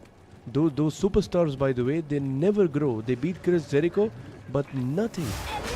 It doesn't No, it matter. goes nowhere. Yeah, it goes nowhere, man. It's just Dude needs to Jericho's shave his mystique is head and dying. give up on those hair plugs. Yeah, it's because he's a fucking old fat alcoholic, bro. Man, he should. Like he wants to pretend to be a rock star, and he's like, he walks out with this his idea of an intimidating face is to like make a kissy mouth with his lips. Like you can't unsee it. Once I point this out to people, they can't unsee it. But every time Jericho's trying to act mad, he purses his lips like he's trying to kiss you on the cheek. He does that. And that's his idea of a mean face. That's his Oh. idea of looking mean. Exactly. Yeah, and when he sings, he does this thing with his hands like he's directing ballerinas. Like he twirls his fingers around, like theatrically. And I'm like, bro, like, you are hair metal, and you're trying to pretend you are not. You are 80s hair metal. You are that band Poison. You are that guy's whole personality is the band Poison. Yeah, bro. My, I'm once bitten, twice shy, baby. I love his song though. I mean, the main song Judas. I really like that song. That's the only. They had songs for like a decade before that. That's the only song they've ever had that anybody liked. Yeah, yeah. I promise you. You're It's the right. only time I've ever been impressed by a Jericho song. Yeah, The that's only time. the very And good song. Fozzy has existed for a long time. Very long For them time. to finally make one song that was kind of okay. They have existed for a very, very long time. Yes, I know that. Yeah, because like there have been Fozzy sucks signs since the late While I do WCW admire days. Darkness, Phil, I cannot abide. When we first came to this place, death alone was the king of all. That we Even Edge, you know, survived. he's just saying stuff he's not supposed to say just to put AEW over. But you know, people are not buying it anymore. The storylines don't make sense. No, it's because fucking Tony Khan is, you know what his nickname is, right? Cocaine Cowboy. That's what people are calling him, man. And the faces he makes, you know, during the press tours and A stuff. rare mushroom. I'm sick as fuck of it. I'm not going to put up with it anymore. And then he looks around at everybody for approval. That's what I think of when I think of Tony Khan, is him like saying some edgy shit and then looking at everybody in the room to see how they react to him saying edgy shit. He's actually He's like, becoming he's just Vince like, McMahon. fuck, poopy, poopy, poop. And then he looks around to see if anybody thinks he's a cool edgy boy for saying fuck and poop. Bro, he's literally becoming Vince McMahon minus the sex allegations. Right, well, I think Vince was smart enough to not do coke on the clock. Oh, I You mean, know, like, Vince, I don't- Tony Khan was great only for 3 years. But Vince was great for like 20, 30 years or something more, even more. He had a big downfall since 2000, I think 8 and 9, and then it was like up and down, up and down. But Tony Khan, man, after CM Punk, I mean, first Cody, it was Cody Rhodes. Once he left, AEW got fucked. But then, you know, they had CM Punk, and okay, you know, like there was hope. After CM Punk left, man, the company, I mean, I don't know, man, they're trying to pretend to be New Japan or what. People, if you're on cable television, people watch your show not to watch you fucking wrestle. Yes, that's part of, you know, what wrestling is. But they're doing sports entertainment. There's supposed to be storylines, interconnectivity. People are beating each other and other people are taking revenge over some other shit. Like, it doesn't make any sense, man. Like, the logic, the lore, stories. It just feels like, you know, Vince McMahon in his lowest days. And Vince McMahon reached that level when he was 70 years old. So it's a shame for Tony Well, Khan. before that, there was 83 weeks in the 90s where Eric Bischoff had Vince McMahon circling the drain. Oh yeah, bro. Eric was great and badly, bro. That was totally. Yeah, that's why Eric Bischoff's podcast was called 83 Weeks. exactly. And it's And, because for that 83 weeks, a different company was on top. And that's AEW why was never on top. when AEW came, that's why I was so happy, so fucking happy that finally, you know, if AEW is gonna fuck WWE up, we're gonna get the best of WWE, the best of AEW, because competition brings the best out of you. But unfortunately, that did not happen. Luckily for us, TKO buys WWE, and Triple H is in charge of creative, and WWE is doing numbers unseen, unheard. Like, storylines are they might amazing. fuck that up. They brought The Rock in, and he started trying to fucking rewrite history. Started saying that his mom or his grandma was the first woman to be a wrestling promoter, and that's just a fucking lie. Like, The Rock is one of, like, you thought Hulk Hogan was a liar. The Rock is one of the worst liars in wrestling history, and it's man. starting to, like, people are starting to notice. I mean, recently, he's been fucking around with DC as well, so, you know, people don't like him anymore.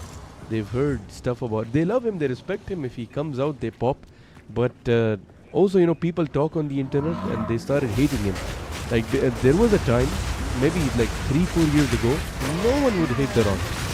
But now there's so many people, bro, so many. Because, you know, people can see through the bullshit, obviously. Yeah, oh yeah, man's made of it. And I love that guy, by the way.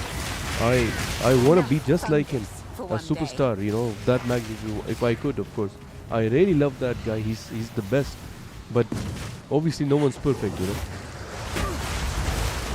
People can see through his bullshit now. I'd pick Rowdy. Oh man, I love Roddy Piper. He was amazing. CM Punk loved him as well. Yeah, so did my favorite rapper too. Actually has a song called Roddy Piper. Really?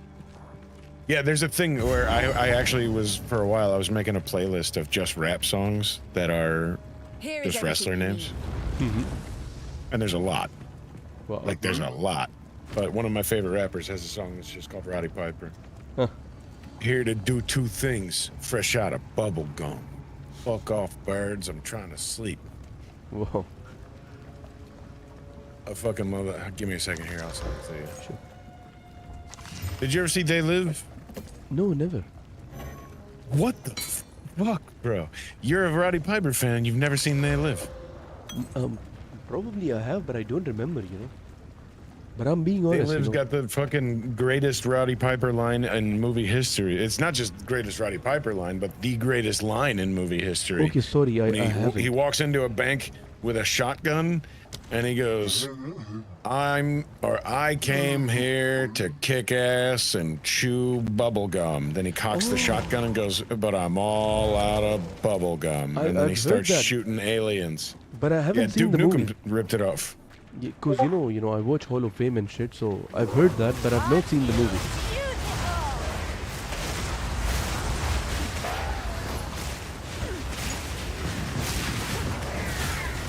CM Punk Yeah, warned let me- himself, by the way, after Roddy Piper. I have to show you something. Like, so... Laundry,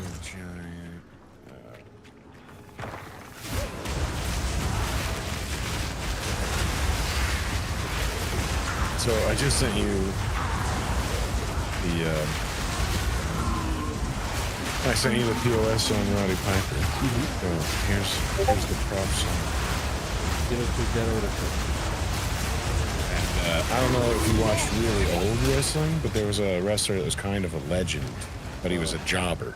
You know what a jobber is, right? Oh, of course, man. Power. Okay, this guy's name was Barry Horowitz. Ooh. And he's also the title of a rap song. I told you I had a playlist.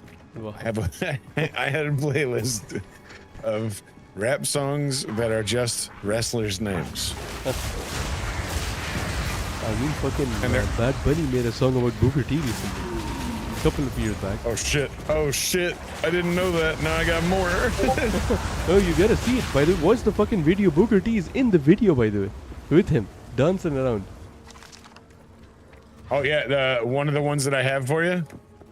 Ric Flair is in the song in the video. I've Dancing seen with that. him. I've seen that video, by the way. Okay, so you all right? So you know 21 Savage, Offset, Metro Boomin, Ric Flair. Drip? Oh, yeah, of You course. know that one? Yeah, yeah. All right, so that's song 4, and then I gotta find Bad Bunny, Booker T. You gotta watch the video. It's really nice. Bad Bunny is a megastar now. And he even wrestles, by the way, in WWE. Many times. And he's a pretty good wrestler. Oh yeah. I mean, he can fucking wrestle, man. He's got the moves. He's got the agility and shit. That's crazy. That's crazy. Like, well, I remember him being a wrestler, but I didn't realize that there was another song to add to the playlist. Because, yeah, he's a big fan. Doris, thank you for the gifts. Appreciate it. So we have the rapper POS with Roddy Piper, the rapper Prof with Andre the Giant. We have the rapper Action Bronson with Barry Horowitz, who was a wrestler in the 80s. Then we have 21 Savage, Offset, Metro Boomin, Ric Flair Drip. Then we have Bad Bunny, Booker T. Yeah. We gotta give me a second here. There's gotta be I mean, right away in my brain, I'm like, well, Macho Man Randy Savage put out a rap album. He did? I did not know that. What? Oh my God. I Okay, did no, not know wait. that. Pause everything you're doing. So one of the things that he did on that album was a diss track on Hulk Hogan. Oh my god, that makes sense. They were big rivals. Yeah, I think it's called Be a Man Hogan. But Man, there's like he's so. one of the great 80s heels, you know. One of the great. But there's a song that he wrote that's like, it's not like, forget the diss track, right? That's not the track I want you to hear. But there's a track I need you to hear right now. Like, I need you to hear this. It's just called I'm Back. And you're going to be really surprised at how you might feel like you're listening to DMX, but you are, in fact, listening to Macho Man Randy Savage. Oh. He did a rap album. Like, he did a whole, like a real rap album. It's really well produced, and he's got bars. He took it seriously. Like, somebody gave him a homework assignment that said, be a surprisingly good, cheesy late 90s rapper. And he was like, oh yeah. Fucking Macho Man was so talented. I mean, so many people have tried to copy him. There's a wrestler in AEW, his name is Jay Lethal. When he was in TNA, I know him. He fucking copied Macho Man, man. Like, totally.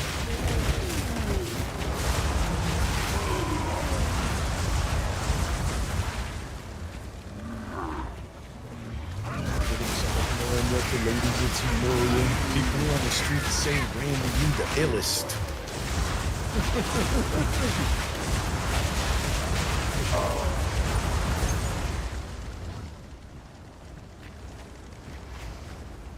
I'm gonna tell you right now, Randy Savage is back. I love this guy, man. Thank you for the likes, Roro.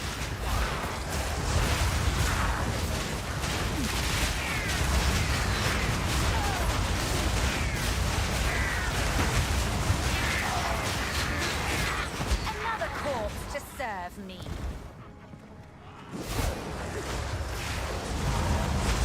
Oh, bro, by the way, did you watch the trailer for The Witcher 4? No, but that's because I'm not gonna try to play it. I never even finished Witcher 3.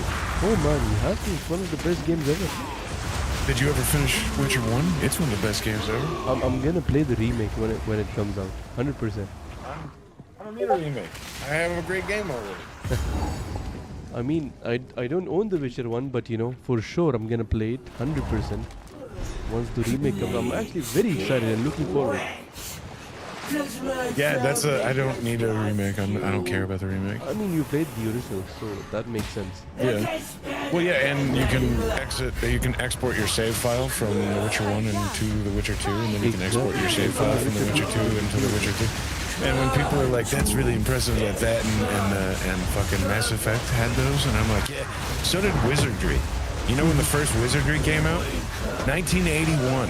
In 1981, you were able to carry your decisions over from one RPG into the next, from Wizardry 1 to 2 to 3 to 4 to 5 to 6 to 7, all the way up to 8, which came out in like 2008, I think. One golden idol for the Yeah, that's why when optimist. people are really impressed with some quote-unquote new technology, as the old guy in the room, I'm usually like, nope, it's not new. They just got lazy, and you didn't know we had it because they stopped doing it. True story.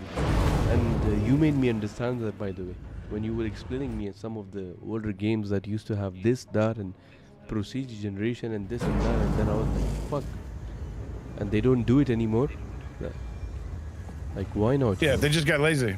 That's because fucking roomfuls of lawyers started designing games on the idea of a bottom line instead of, you know, fun.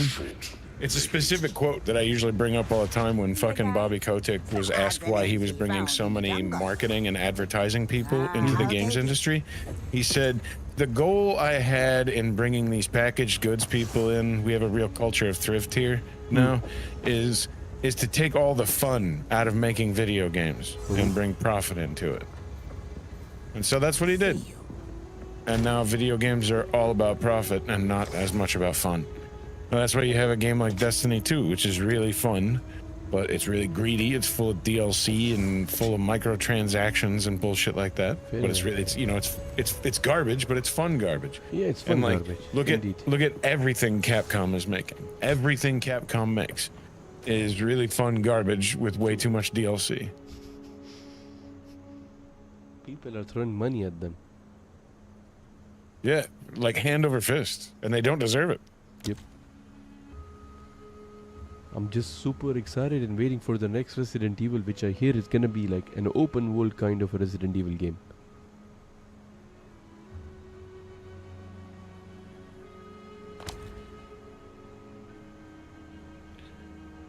I hate that. See, that actually kind of already works, because you know Resident Evil 4 and the other Resident Evil games were kind of open world, you know. Yeah. If you think about it, I mean, so they don't have were. to They do just much. were. Yeah. They're not considered open world, but they are. If you really think about it, you know, you can go and you can come back, and it's a bit linear, of course, with the levels, but you can backtrack sometimes, and new areas open up when you do, when you're stronger.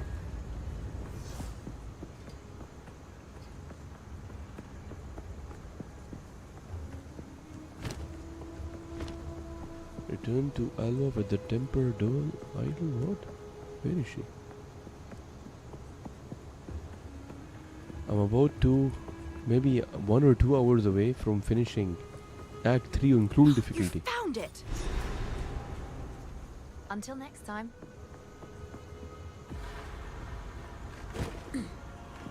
Something of immense power resides within. I shall harness it.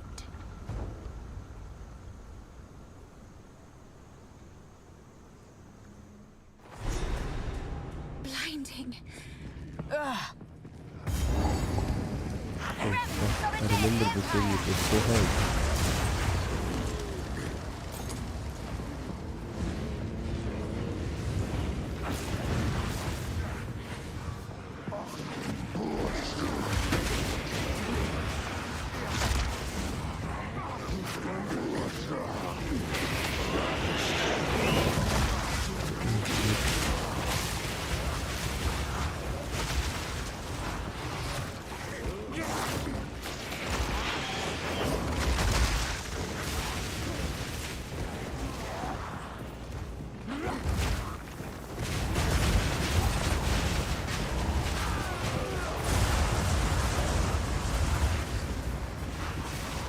Yeah.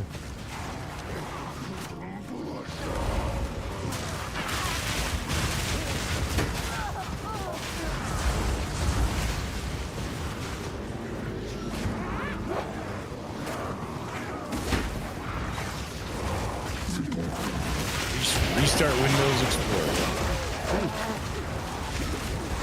No, not the like the other way to do it, where you have to fucking right-click it in the task manager. I just motherfucker was just starting out.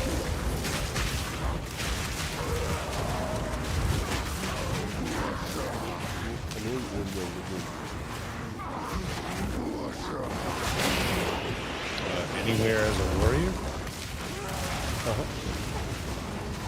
This is the most annoying area in the game, and I was like, anywhere as a warrior? Oh yeah, that is fucking true. Anyway, you're annoying.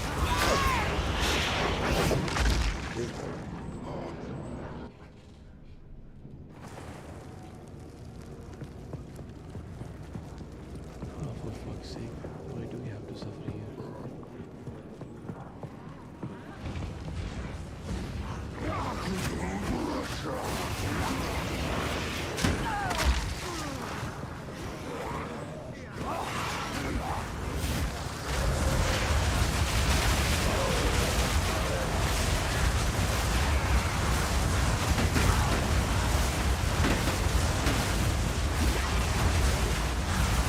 None can oppose me.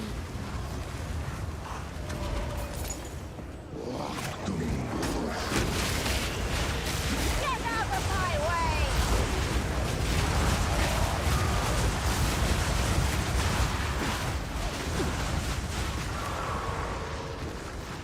Bro, your PC setup is good now, right? Like everything is the same as it was before. Yeah. The only mistake I made was forgetting the whole side. the part that you know attach to keep the case closed. So I just have to buy a new case. Oh, all of that's fine. That's I fine, set right? almost all of it right back up. Yeah, we just have to rearrange some shit here to make room for everything Of course, man. in here all at once. But yeah, I'm in a corner in the living room. I got a like a Japanese style setup, you know, futon on the floor. Pretty comfortable though. Nice. Yeah, I sleep like a baby. So yeah, bro, this is one thing other than job. That's like a side hustle. You never know any day, any stream can just. You're just having fun and it can change our life.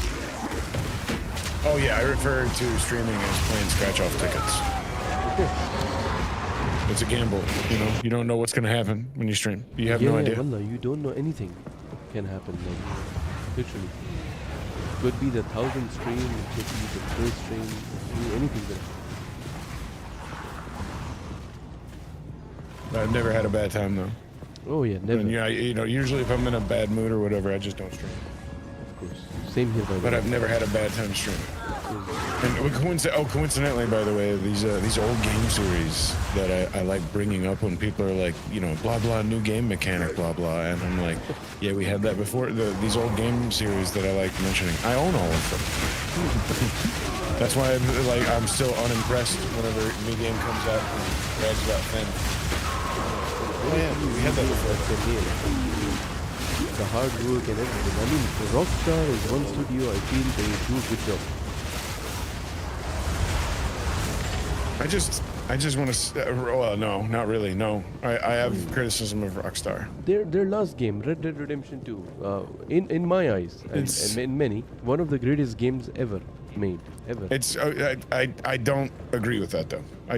Here's my problem with Rockstar as a company, and every game is all of their games are this. All of them are this, and I'll be impressed if GTA 6 is any different. But like big, beautiful, amazing sandbox that you just want to go do all kinds of crazy stuff in. But every single mission you're on is a fucking linear pain in the ass, and if you do anything wrong on that mission, you have to start it over. Red Dead had some checkpoints. You didn't have to start it over. You could skip some stuff, you know. Right, but like, here's the thing: is give me, and I'm not pointing to Skyrim as a better game, but give me any mission in Skyrim where I couldn't do it any way I wanted to, instead of the way the game tells you have to. Like but you know, the in story of Red Dead every Master Rockstar game, one of the best story is neither here nor there. Movies have good stories, my friend. Books have good stories, my friend. What I'm saying is, if you give me a sandbox of gameplay, but every mission is just a linear fucking, I have to do what you tell me to, or it's game over, then it's not a sandbox. It's a game where there is a sandbox in between linear missions. And that is not a true sandbox. So Rockstar knows how to make a linear game. Rockstar knows how to make a linear game, and Rockstar knows how to make a sandbox, but they don't know how to make a game and a sandbox at the same time.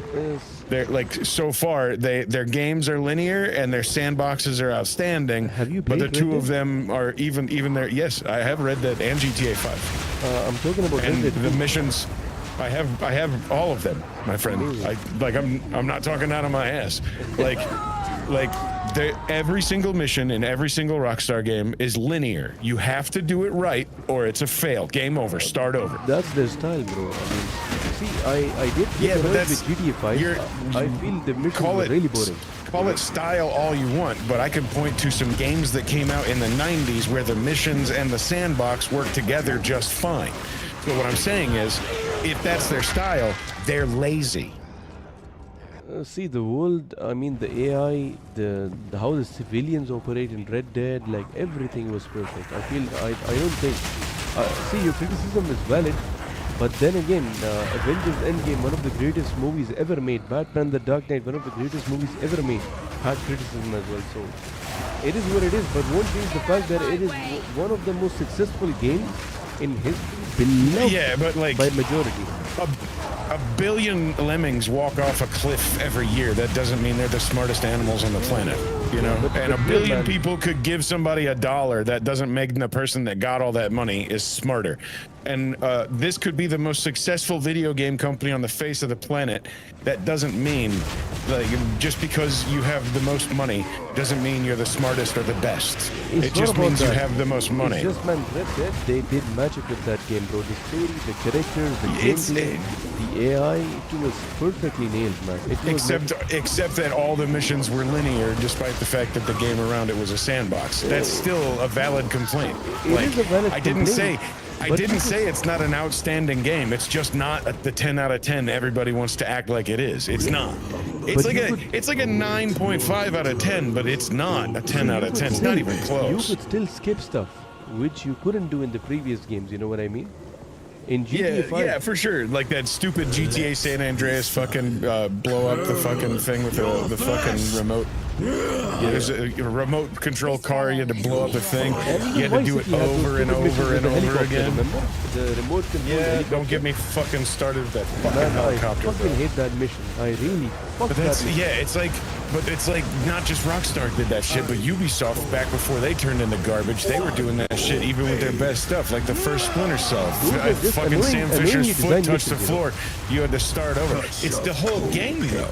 Like it's the whole game. Every mission is the same way. That's why I still complain about Rockstar. Like it's a fun sandbox. It's a fun story. It's great characters, but every single mission is a linear pile of garbage. Like even if it's well written, I have to do it in the same straight line every time. They do I can't have like very if I lenient play methods. Deus Ex, a game that came out in 1999, I can do every single mission any different way I want to. But in Red Dead, all the way up to Red Dead 2, in GTA, all the way up to GTA 5, I have to do every mission the right way. There's no, you could do this mission 50 different ways. Of course, You can of do course. in all of Rockstar's games, you can do every mission one way and one way only. It's no Baldur's Gate, you know? Even The Witcher gave you those options. So Yeah, but I see, get it's that. like when you say it's no Baldur's Gate only it stands on the shoulders of giants that came out in the 80s. Yeah. Where I could do any mission any way I wanted to, Yeah, that's going what they all did the way back to perfectly. the 80s. Modern developers are lazy and we should stop making excuses for them. I agree with them. Modern developers, I mean, they don't do it like it should be done. There are many things they leave out. Like choice and consequence and freedom, it's like we're like I cannot worship Rockstar because all their missions are so linear. I can't. Like I like it, it's fun, the game's fun, but it's linear. By the way, I'm sure even GTA 6 is gonna have those linear types of missions, and I guarantee it. I guarantee it. They're 100%. not gonna change. yep. It'll know be a it. very cinematic experience. The story is gonna be great. I feel the gameplay, the AI, hopefully, you know, Try to 2 stay billion. behind the boat, CJ. I mean, they're spending a lot of money, so hopefully. I mean, Carl. Carl Johnson. Stay behind the boat, Carl.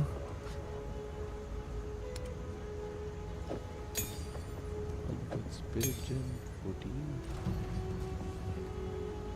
Infused. Raging Spirits.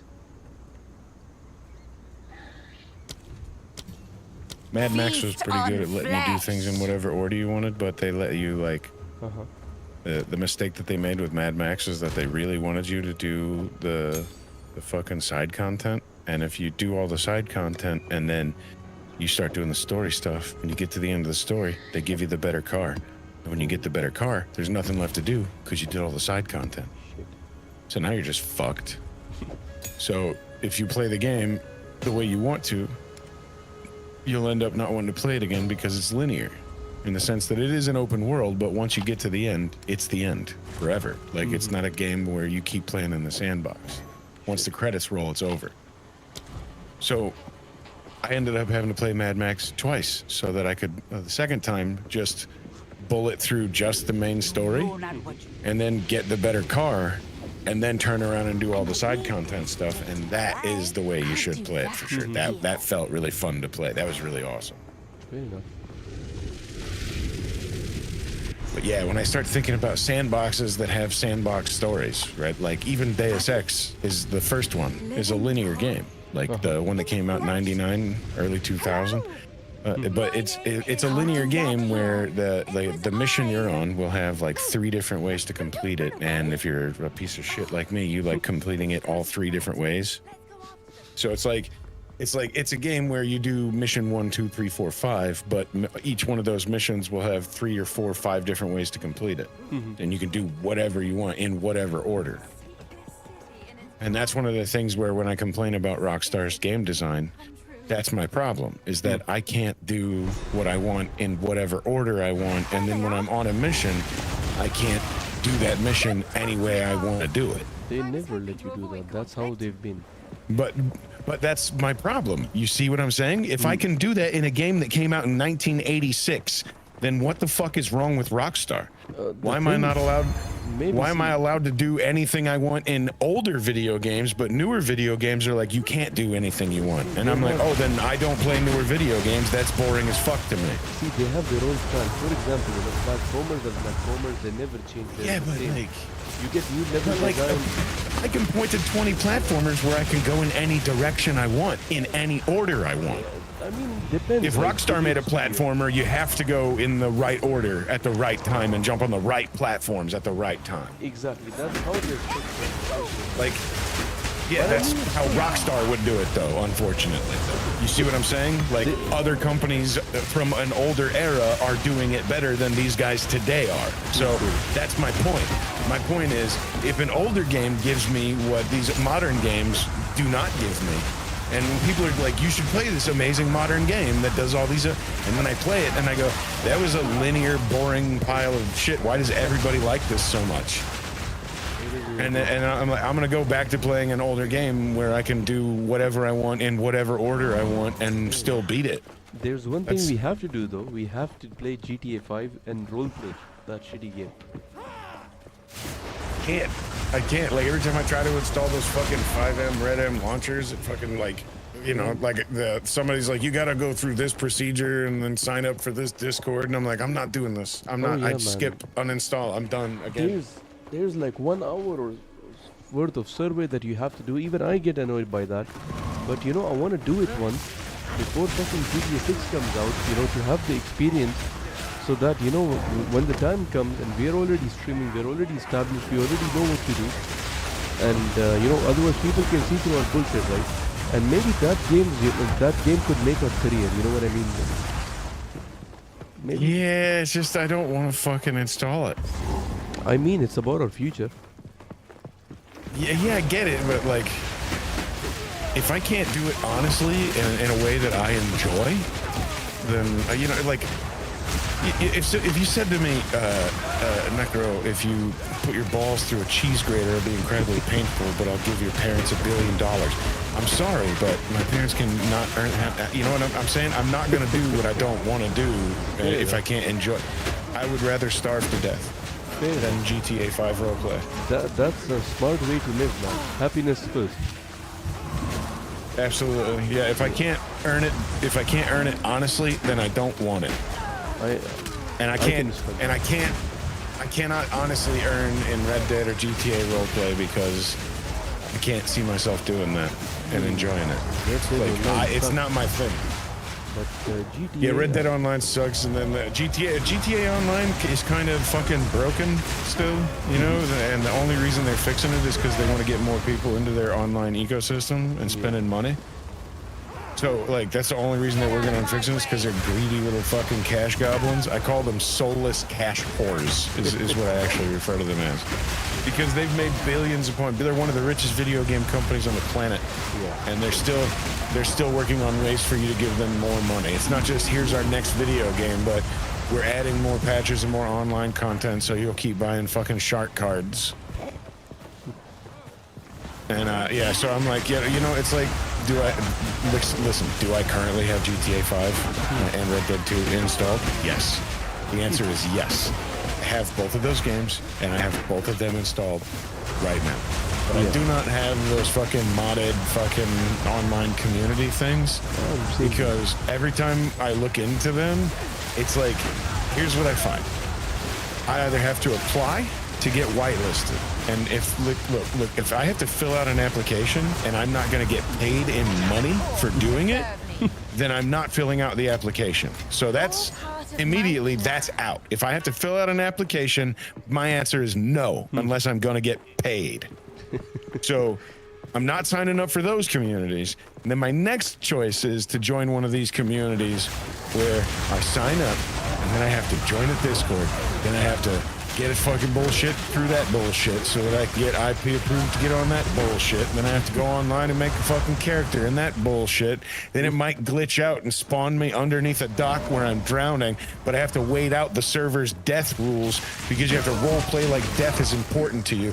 So you have to be dead for a full 5 minutes before you can remake your character because of a server glitch. And then I'm like, well, I'm just uninstalling this and going back to playing single player because these modded communities, it's a fucking crapshoot whether or not you're gonna find a good one or a bad one. And my friend, life is too short for me to want to waste 2 hours trying to make a character to find a server that doesn't suck when I could literally look at my Steam library and name like 20 games that if I click play, nothing bad will happen. I could just go have fun. Or I could spend the next 2.5 hours trying to figure out why this 5M modded server won't let me make a roleplay character just for me to get online on a community that's stuck in pretending to be in a movie scene because they really like that movie. So they're just going to roleplay 1 or 2 scenes from this one movie over and over again. And then if you don't roleplay the movie scene with them, they'll send a report to the server admin on you for bad roleplay. If you couldn't tell, I've done this before. Oh man, I can tell. You have the experience, bro. Yeah, these people, they bore me to fucking tears with their fucking, like, you know, there's more to roleplay than that movie you like, right? Like, it's not just that there's other movies. It's that you could, you know, just immerse yourself into being another person entirely. And just make a story up as you go. And remember key notes with a pen and paper next to you while you play. You know, like a role player would. Yeah. It's something we used to do back in the day before video games and the internet existed. We used to role play with pen and paper and books and stuff. I used to do that too, by the way. It was called role play. Even Harris would do that with pen and paper and action figures. Yeah, so clearly you guys understood, right? Like, so that like at some point my cynicism comes to you as not just me being a fucking old bitter piece of shit, but like, no, he's actually kind of speaking some truth here. Like, I agree. Yeah, that's why I say, you know. Of course, there are things I say no, I like this. I know you are way more positive than me, for sure. Yeah, for sure. I am. If I was a voice in your head and vice versa, you were a voice in my head, you would be my more realistic positivity sense, and I would be your more realistic, grounded, cynical sense. Yeah. Okay, nice way to explain it. Because I think you are unrealistically positive, and I think you understand I am unrealistically negative. See, perfectly balanced, as all things should be, like Thanos says. Yeah, I think there is a guy somewhere in the middle between us whose opinion is just a fact, right?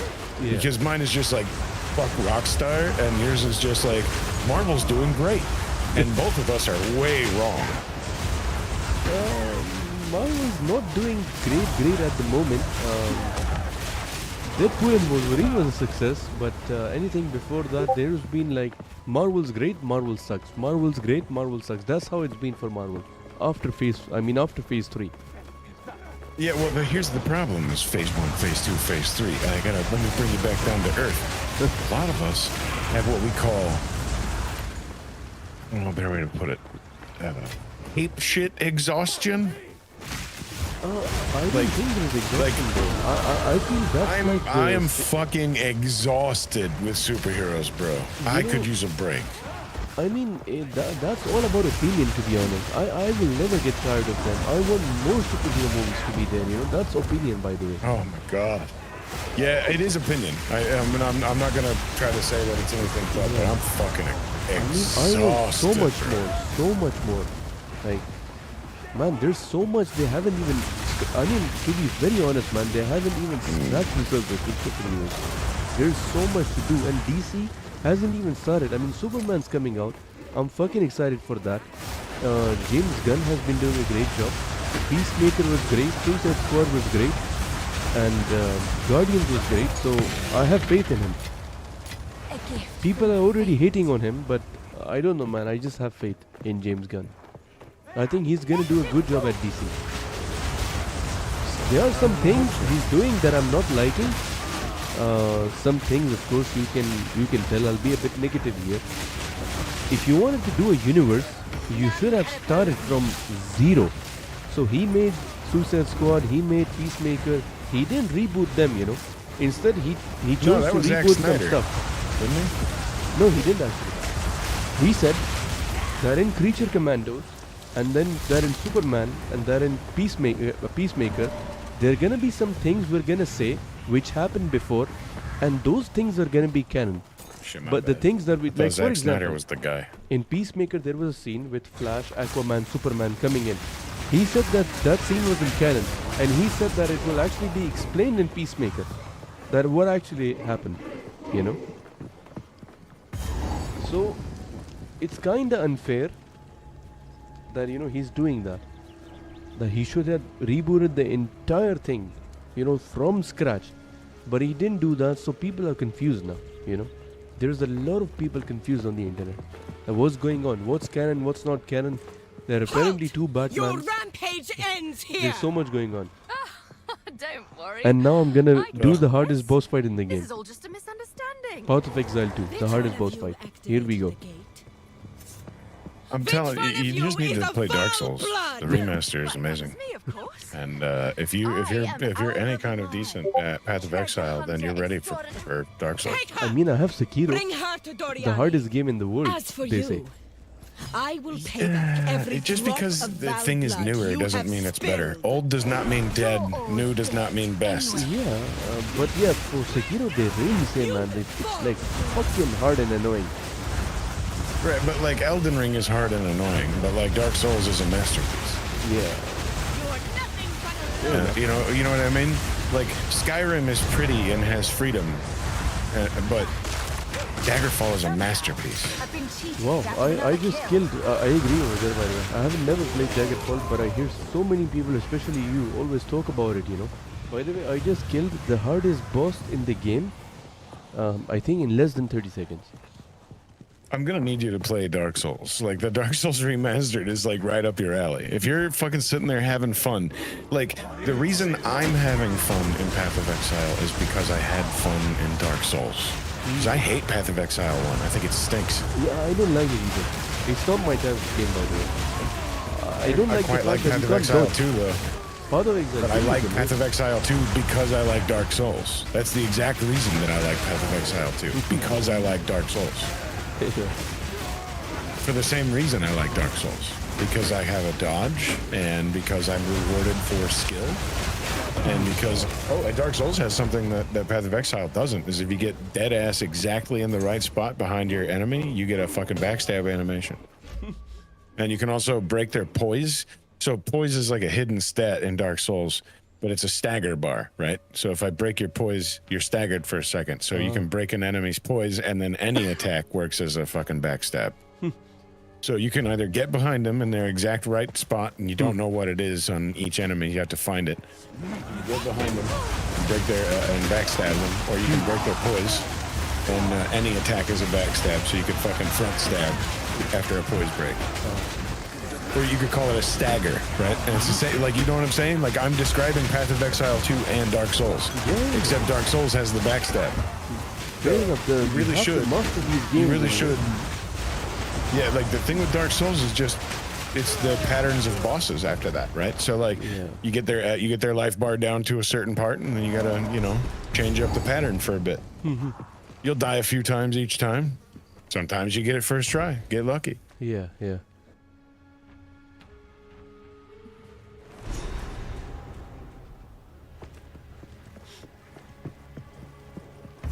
They are definitely hard games, Dark Souls and all. Elden Ring, Dark Souls. I've always struggled playing them. I've never played Dark Souls, but I've played Elden Ring, so I've really struggled playing it. I have killed bosses. I'm actually in Elden Ring, by the way. I'm actually at the end of the game. I just have to kill the Elden Beast and I'm done with the game. I'm just stuck over there. And I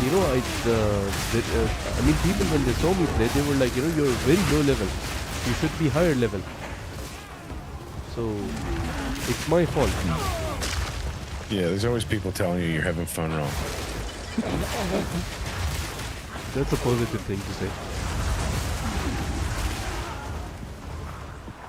So, like, it really happens amongst Path of Exile players. Listen, you're doing it wrong. You're playing wrong. You're doing it wrong. Your build is wrong. You're playing wrong. You're wrong. You have to do it this way. There's a guide. You have to do what the website says. There's a website that says how to play it. You have to play it how we say you play it. You're wrong unless you play it the way we play it. That's usually when I stop playing whatever game it is. When somebody starts telling me that whatever I'm doing that I'm having fun with is incorrect, I'm like, then this game isn't for me. If there's only one right way to play it, then I'm gonna go back to playing old stuff where I can play it any way I want. Exactly, but bro, the good thing about Path of Exile, you can play however the heck you want to. It's up to you.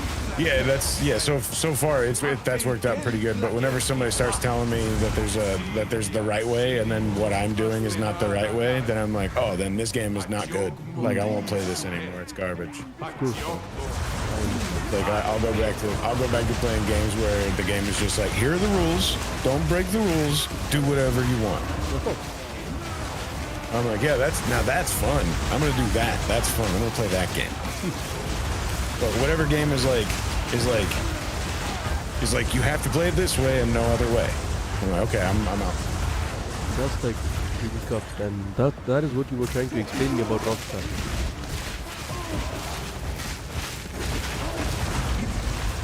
Yeah, I get mad at Rockstar when I'm only playing on missions. The missions always make me laugh and stuff, but like, I'm not playing a Rockstar game for the missions. I'm always playing a Rockstar game for the sandbox. Yeah. Fucking, I love the chaos of the sandbox in a Rockstar game. Same here, man. Like, when I was playing Red Dead Online, I really liked fucking skinning deer, selling the hides, and role playing as living a quiet life like a fucking mountain man. Just go hunting and occasionally get mauled by a bear and barely survive. But like, I didn't want to I didn't want to play Red Dead Online and do missions. I didn't want to play GTA 5 online and do missions, but I didn't want to play GTA 5 online on some roleplay server where people were trying to play as gangsters with their stupid, shitty fucking Xbox microphones. I want to listen to you fucking mouth breathe. What up, G? I don't... Mouth breathing. Yeah, like, bro, like... You know what I mean? Fucking use push to talk if you can't fucking talk without fucking, I mean, like, I don't want to listen to the sound of your mouth. I want to listen to the words that come out of it and all them weird noises it's making. I don't hear that shit. Hey, everybody, this guy's eating Doritos. Squid Game. I don't know. That's like fucking... A better way to put it that I would say is it looks like a whole bunch of Korean and Japanese films I saw in the 90s. And like, there's these gangs and there's a show like Squid Game. You know what it reminds me of? The Running Man. It's fun. Arnold Schwarzenegger movie from the 80s. Did you see the Arnold Schwarzenegger movie from the 80s called The Running Man? I haven't seen it, but I've heard about it. My uncle talks about it. Yeah, you should see it. You should see it because it's Squid Game. Oh, that's pretty good idea. For sure. Come on, man, for sure. But the thing is, if you look at Running Man, it was written by Richard Bachman. But Richard Bachman is a nom de plume for a guy whose real name is Stephen King. So Stephen King wrote The Running Man, which became the Schwarzenegger movie, but Stephen King must have been watching Japanese stuff at the time, because in the late 80s, even in the fucking late 70s, early mid 80s, like in Japanese film, there were these and even in the 70s in the States, we had the Warriors, gangs in a city these gangs are the good guys and these gangs are the bad guys, and they're all fighting it out. And there's going to be one guy that unites the gangs, but then somebody kills that guy, and it starts a war. Yeah. Right? It's I mean, Squid Game is definitely somebody going, I got an idea. Let's take all of these different ideas and put them together into a new idea that almost makes people think it's new. Yeah. But then like some old guy will go, that's just like a whole bunch of different stuff all put together. And that's fine, it's fine, right? But I haven't seen it because like I kind of don't need to see it because I'm old enough to have seen all the stuff that it's just a copy of, and I'm like, it's fine. Because like if you go back and watch what I grew up with, you'd be like, yeah, that's fine. It's fine. It's not bad. It's not good, but it's not bad. In a world where almost everything sucks, that's pretty outstanding. But there's so much stuff that sucks. It's like Squid Game is allowed to be good because everything else is trash. It is a very good show. Seen season 1, But very like, interesting about season 2. if everything else didn't suck right now, Squid Game would only be like a 7 out of 10, you know what I mean? I understand. At the time it came out, there was nothing good, so that was the only good thing. So yeah, it rocked, and everyone loved it. There was so much hype. Yeah. I mean, it deserved the love it got. But yeah, it's like it's pretty obvious where a lot of its influence comes from. And the main guy, the actor from it, he even came in Star Wars, Lee Jung-jae. He did a pretty good job.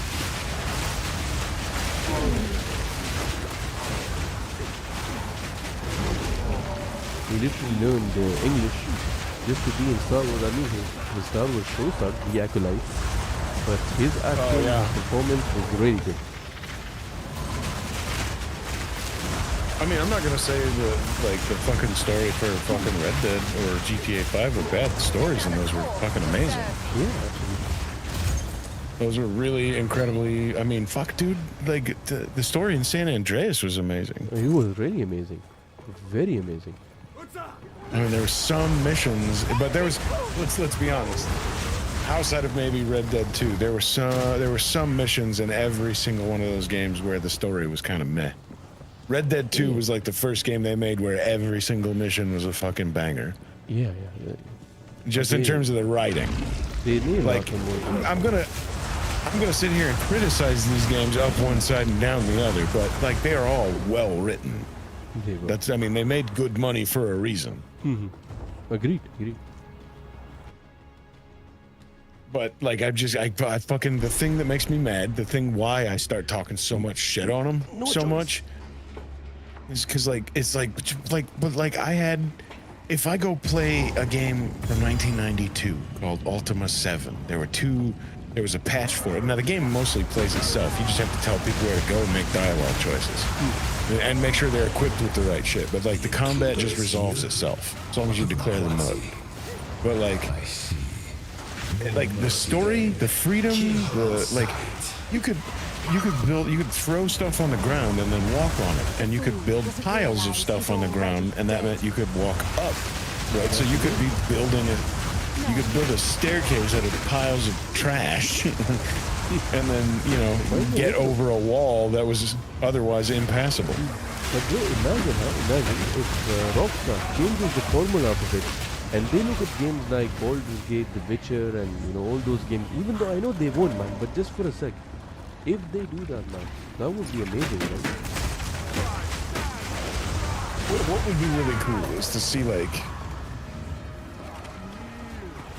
Have you ever like sat around had like a fucking fat ass daydream where you're like, I'll go get a cheeseburger from Wendy's and go get the French fries from Rally's and get the soda from McDonald's and build your dream fast food meal? Like, so what you want to do is you want to get the sandbox and interactivity from Rockstar, but you want to get the combat, the systems, and everything from the team making Wayward Realms. Oh. Like the freedom, the systems, the climbing, the interactivity, the tide going in and out. Like you want those guys building the systems because those guys are thinking with starvation level imagination, right? Because they were working for free on that project for 8 years before they even asked for funding. So whatever they're working on, even though we haven't seen it, they believe in enough to nearly starve to death making it. It's got to be good. And so I want that. But give me the idea of Rockstar's idea of like an open interactive sandbox, where I could fucking go anywhere, walk into a business. Is it an arcade? Then I can play a game in it. Is it a bowling alley? Then I can go bowling. You know what I mean? Give me them on world duty. I don't know if they're gonna do that. Doubt it, by the way. Even with the budget being 2 billion, I doubt they're gonna do that. But yeah, and I'd say surprise us. I'd say, yeah, then maybe give me the Path of Exile team on the length of updates, like the amount of updating and constant love being given to the game. Give me those guys for maintenance. Listening to the community, listening to feedback. We could sit here and compliment Rockstar all day on Red Dead 2, but how well did they do with Red Dead Online, buddy? It sucked, man. It sucked. I was so disappointed. I was actually, once I finished Red Dead, I kept on waiting every day. Google, YouTube, Red Dead Online. When is it coming? When it finally came. Is it fixed? Yeah, man. When it finally came, bro, I played, and then I was like, what the fuck is this shit? And then I got so angry at Rockstar because they were only focusing on GTA. I was like, fuck Rockstar. And then there was a time of my life, man, I hated GTA 5. I was like, fuck them, man. Because Red Dead is such a gem, and you can't purchase properties and you can't do shit in Red Dead Online. And when people come and tell me Red Dead Online is awesome, I'm like, you don't even know how bad it is. Yeah, Red Dead Online was their attempt to be PUBG, but in Red Dead. They wanted to make a big open PvP lobby, and nobody wanted to play it that way. They wanted it to be like be a cowboy, like GTA was be a gangster. No one wants to be a cowboy, man. People, the norm, the people, I want a car, I want to customize my car. No one wants to be a fucking cowboy. I love cowboys, but no one wants to be a fucking cowboy. So you could have given us, GTA level commitment and creativity and storylines and heists, but you didn't do that. Instead, what we got was hunting bounties and shit, and that's it, And then they say, we're stopping. We're gonna stop, supporting this game. So what Red Dead was, as a story game, it was perfect, right? Literally, Red Dead Online was the exact opposite. It was shit, like total shit. So disappointed, bro, because I had so much hope for them.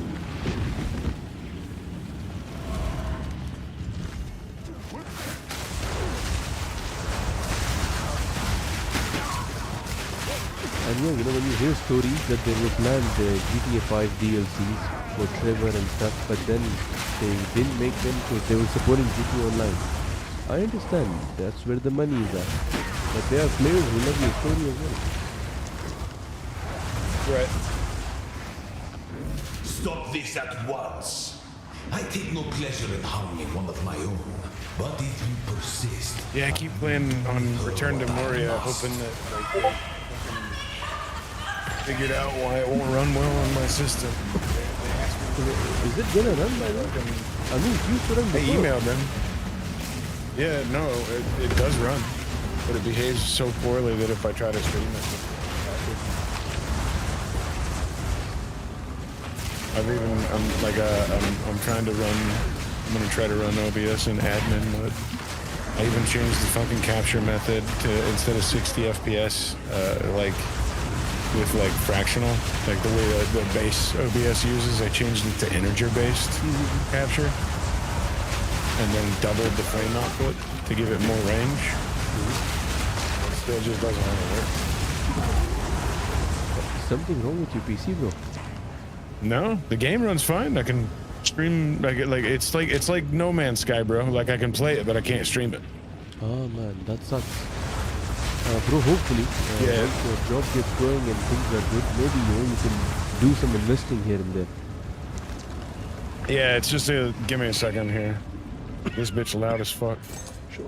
Take It's your just a time, bro. case where the game and the PC are at an impasse, right? And like with OBS, I could just, if I just update my CPU, it wouldn't be a problem for me anymore. The demon of Hatsuatu Necro, bro, has I just reached the end of the game. come For now. Congratulations, man. Thank you, bro. I mean, I just have to kill this motherfucker Resist and all I'm done. you like. That's the last boss. Act 3, final boss. Cruel difficulty. And then I'm in the end game, so I'm very happy about this. I can't give up. I must save my people. And now he's going all Dr. Robotnik on me. It cannot be stopped. No, I will succeed. Alright, I'm gonna go VSync on, graphic quality medium, NVIDIA DLSS unbalanced, VSync on. Window Reverse first. the polarity. Try that. Now, you are with inconceivable. You will And I pay just for fucked the this. final boss. Like he was nothing. No, do not fail me. Damn, Not motherfucker. now. Yeah, motherfucker, happened. still. All I've done. And we have officially I sacrificed. arrived at the end Your game. people cannot be saved. Finally. History is already It's about written. damn time. You can stay here and die, or come with us and That's how help you save do the it. future. The legacy of the Val must be protected. I do not have a way to contain the beast. Let's just start talking then. My friend here isn't exactly the peacemaking type. No.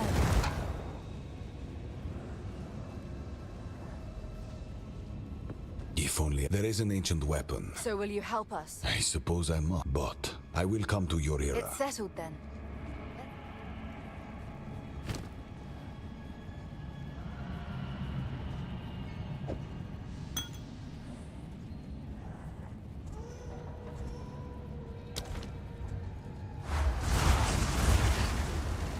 I'm gonna fucking put a door on this.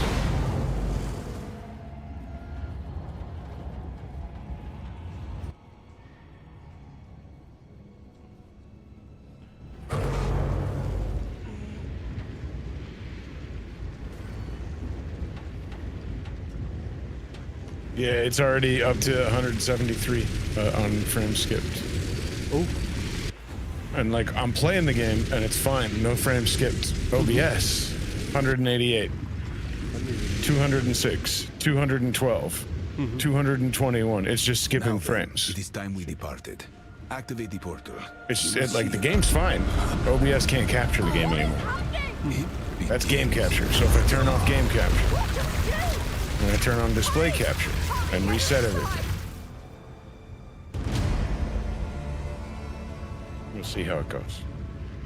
Usually crashes when I do that. yeah, man. Inshallah, I hope it works out. It probably won't.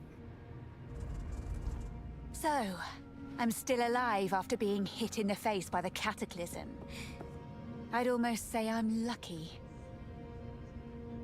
Necro, man. It's 6:20 a.m. in the morning. I've been playing for long, man. I think I'm gonna take off. All right, bro. Be good, man. It was fun, man. It was really fun catching up. Good to have you back, Yeah, man. especially listen to me be really cynical about bullshit, right? Man, it's always fun. It's always good. It's all healthy, bro. 100 frames skipped already. Yeah, no, you just can't. I can't on this machine. I can play Moria all day, just cannot stream it. All right, my brother. Take care. All right, man. Later. Be good, See bro. you. And Peace. hopefully, we play more soon. Inshallah. And everyone else as well. Take care, and I'll see you guys in the next live stream. Bye-bye, Necro, my man. See you, bro. Be good. Thank you, bro.